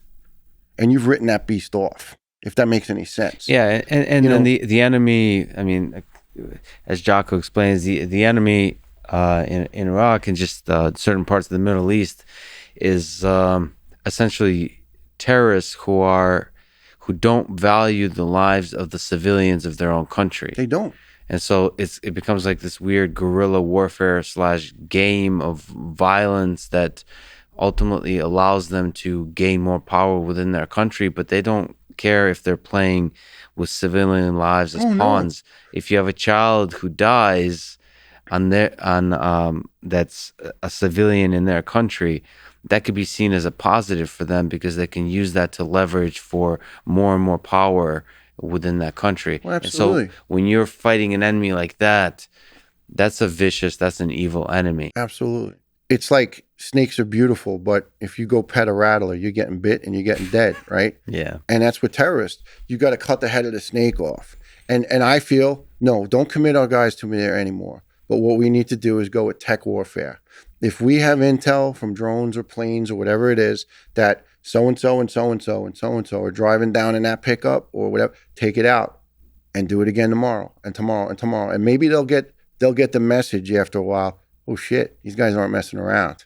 instead of throwing wave after wave of our brave warriors, brave SEALs, brave, special ops guys. And God bless them for what they do. I couldn't do it. I could not have done it. But they have to be now sitting home going, what the hell? Yeah. My friends, my body, myself, like they must feel so betrayed because they passionately went over there to cure a cancer, the cancer of terrorism. And now the cancer's back. And I hate to say it, but I think the cancer might start running wild. We need to change our tactics up. This is just my opinion. I can't see committing all of our guys to a continuous eternal war. But I think what we need to do is hit surgically and hit hard at that cancer that is over there. We are never going to rebuild that region. It's just it's thousands of years of traditions that you're not going to change. It's just some people are unchangeable because they don't want to. And we have so many social problems here in our country, I think that we need to fix first. I heard this spoken in the past by many people. It's like the garden theory. You have your garden with a fence around it. You tend to your garden. There may be weeds on the outside of the fence, but as long as they're not inside your garden will prosper. And I know some people don't agree to that America first and, the whole take care of our own, but it's like, how are we going to take in more people now? And I have a human feeling for them, but it's almost like the lifeboat theory. How many people can we take into the lifeboat before the lifeboat itself sinks as the ship is going down? So if we can't take care of our own homeless vets and our own homeless people, and it's just going to become worse. Mm-hmm. And it doesn't make any sense. It's just like we need to just take a time out and I think switch our tactics a little bit. And invest into helping people here at home. Absolutely. There's very few as obvious of cases as the first responders in 9/11. That one of the things that I really want to kind of talk about at least a little bit. We've already talked about the amazing project that you're doing, the 20 for 20 podcast that you host. We mentioned one story, Steven Siller. Is there other stories, or maybe you can speak out at a high level? What are you hoping to tell? And all these different stories that are weaved about that connect the tragedies and the triumphs, the heroism of that day and the days and the years that followed. Lex, it seems like the common few themes, the common threads are being selfless, helping out others even though they might be a stranger, in acts of kindness, acts of love, and it seems to all be weaved together with faith. They all seem to have some sort of faith. I mean, we have one gentleman, Mark Hanna, and he's a Coptic Egyptian priest, and he's an immigrant to the United States. He was a Port Authority building engineer, and with his crew, who subsequently passed away, the crew did, he was effectively rescuing dozens of people on the upper floors, and his boss ordered him to assist an elderly gentleman who was 89 down 78 flights of stairs to get him out. And in stopping on the 21st floor, he figured they would just wait there for medics. He came across Captain Patty Brown of Ladder Company 3, who told him, no, sir, you need to evacuate. And Captain Brown picked his brain a little bit about the structure because he found out he was an engineer. And Captain Patty Brown continued on to effect rescues, and he and his crew were killed. But Mark was able to effectively evacuate this gentleman. They were the two known last survivors to come out of the tower. He now has dedicated his life to becoming a Coptic priest in St. Mary's Church in East Brunswick, New Jersey. He did this for a total stranger. And he said he was inspired by his bosses who died and his friends. One of his best friends was an Italian man. The other man was a retired Navy SEAL, Hispanic man. And they were part of this melting pot. And no one looked at each other that day, what color, what race, what belief are you? They just said, hey, you're a human in need, let's go. And we have the story about John Feal on his mission to help the responders. We have a young lady, Mariah, whose birth father was on Flight 93. She had not even met him. And she had this premonition that somebody in her family was killed that day. And her adopted mom said, no, everyone's fine. Well, 3 years later, when she was legally able to find out who her dad was, she found out that her dad, Tom, was actually on that plane as part of the Let's Roll team. And we have a gentleman, Robert Burke, who's an actor, sweetheart of a man. He's a gentleman, and he's a very, very popular actor in Hollywood. He was on Rescue Me, Blue Bloods, Gossip Girls. And Bobby, my friend, as I call him, is a volunteer fireman now. This man doesn't need to get out of bed at 2 o'clock in the morning and help people with a stroke or a burning garage or a burning house, but he does because he wants to. Because his best friend was Captain Patty Brown. And his other best friend was Father Michael Judge, who was our chaplain, who was killed literally blessing victims at the site, had just given last rites to the firefighter I mentioned earlier, Danny, who was killed. And Father Judge was in the lobby of the building giving a blessing, praying to God to please stop this. And he was struck by debris and he was killed.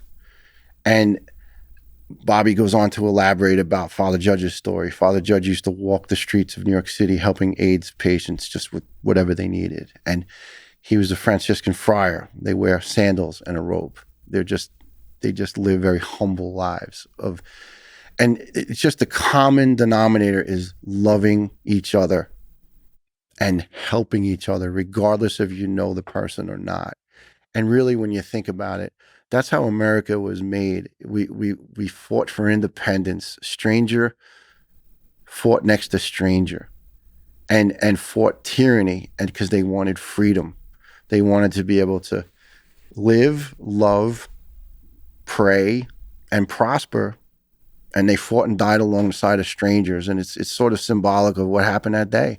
And then strangers from around this great country just flocked in by the thousands to help. They didn't know who was in that pile, but they didn't care. That was another American.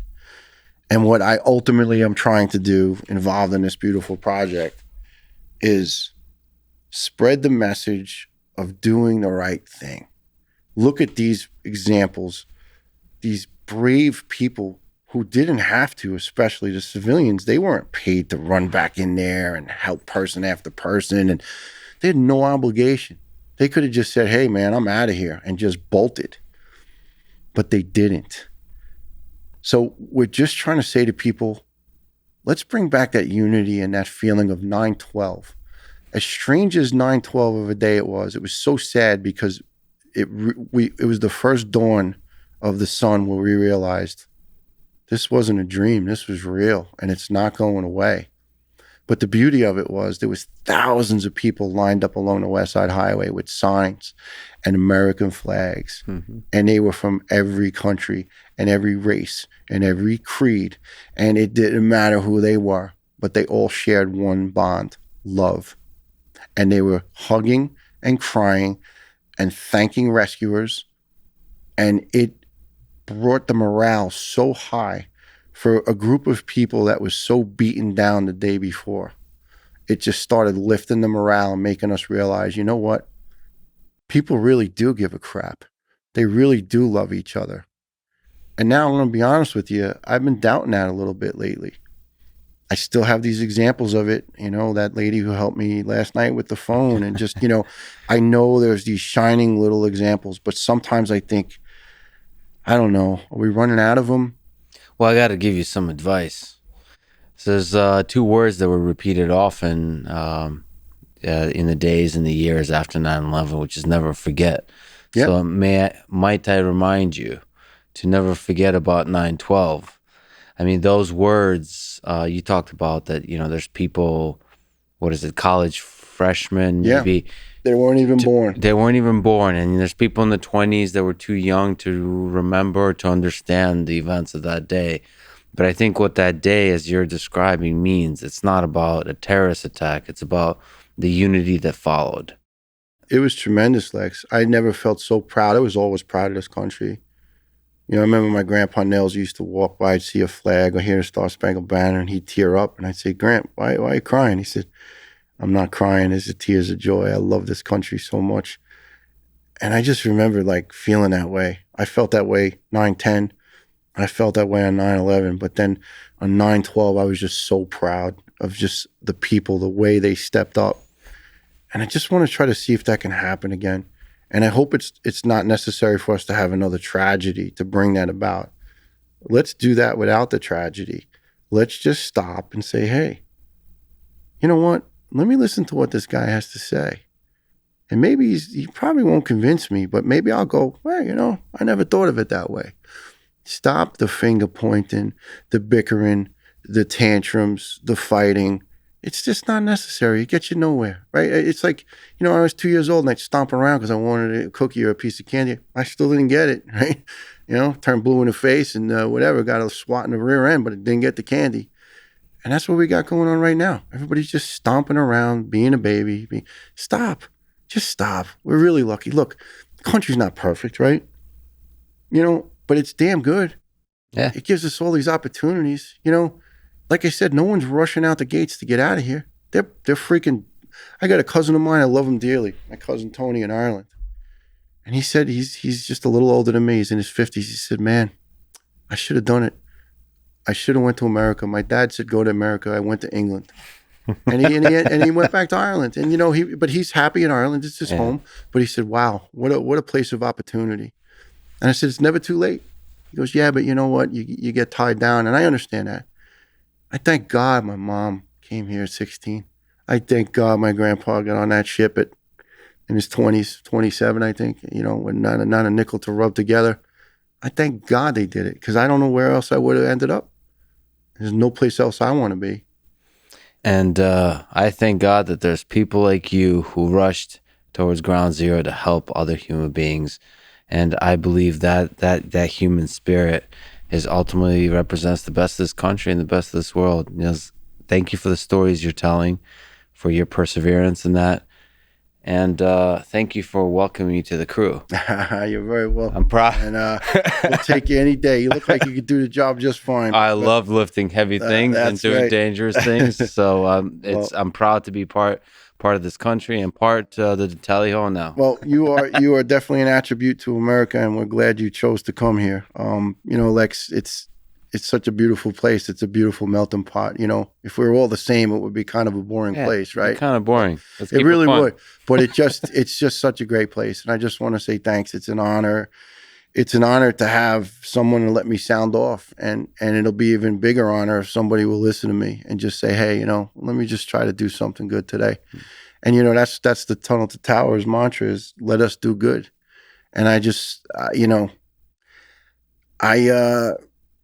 I got a really big credit card with God, a big balance, right? I need to pay him back a lot and I need to pay him forward. And I'm just going to spend the rest of my days trying my best. I don't know where this is going to go, what it'll lead into, but I really would like to get those dogs for those vets and build them that village and just keep going on from project to project to just say, when my final day comes and I'm laying there and I say, you know what? I really made the most of that second chance God gave me way back in 2011. I mean, I hope it's 30, 40 years from now, but even if it's 30 months from now, whatever, giving it the best shot. So thank you, sir. I appreciate it and wishing you blessings and success in your career. Keep up the good fight. And you're always welcome back to Texas. Well, I love it. It's great food and a little hot, but come on. I can deal with it. You know, we don't do so good Irish in the sun, you know, but well, the barbecue and the people are worth it. No, they are. They're awesome. I was down here for some storm relief a few years ago, and I tell you what, I fell in love with it. The people are great. It's a great state, and yeah, I'll definitely be back again for sure. Thanks for talking today, Niels. Thank you, sir. Appreciate it. Thanks for listening to this conversation with Niels Jorgensen. To support this podcast, please check out our sponsors in the description. And now, let me leave you with some words from Franklin D. Roosevelt. Human kindness has never weakened the stamina or softened the fiber of a free people. A nation does not have to be cruel to be tough. Thank you for listening and hope to see you next time.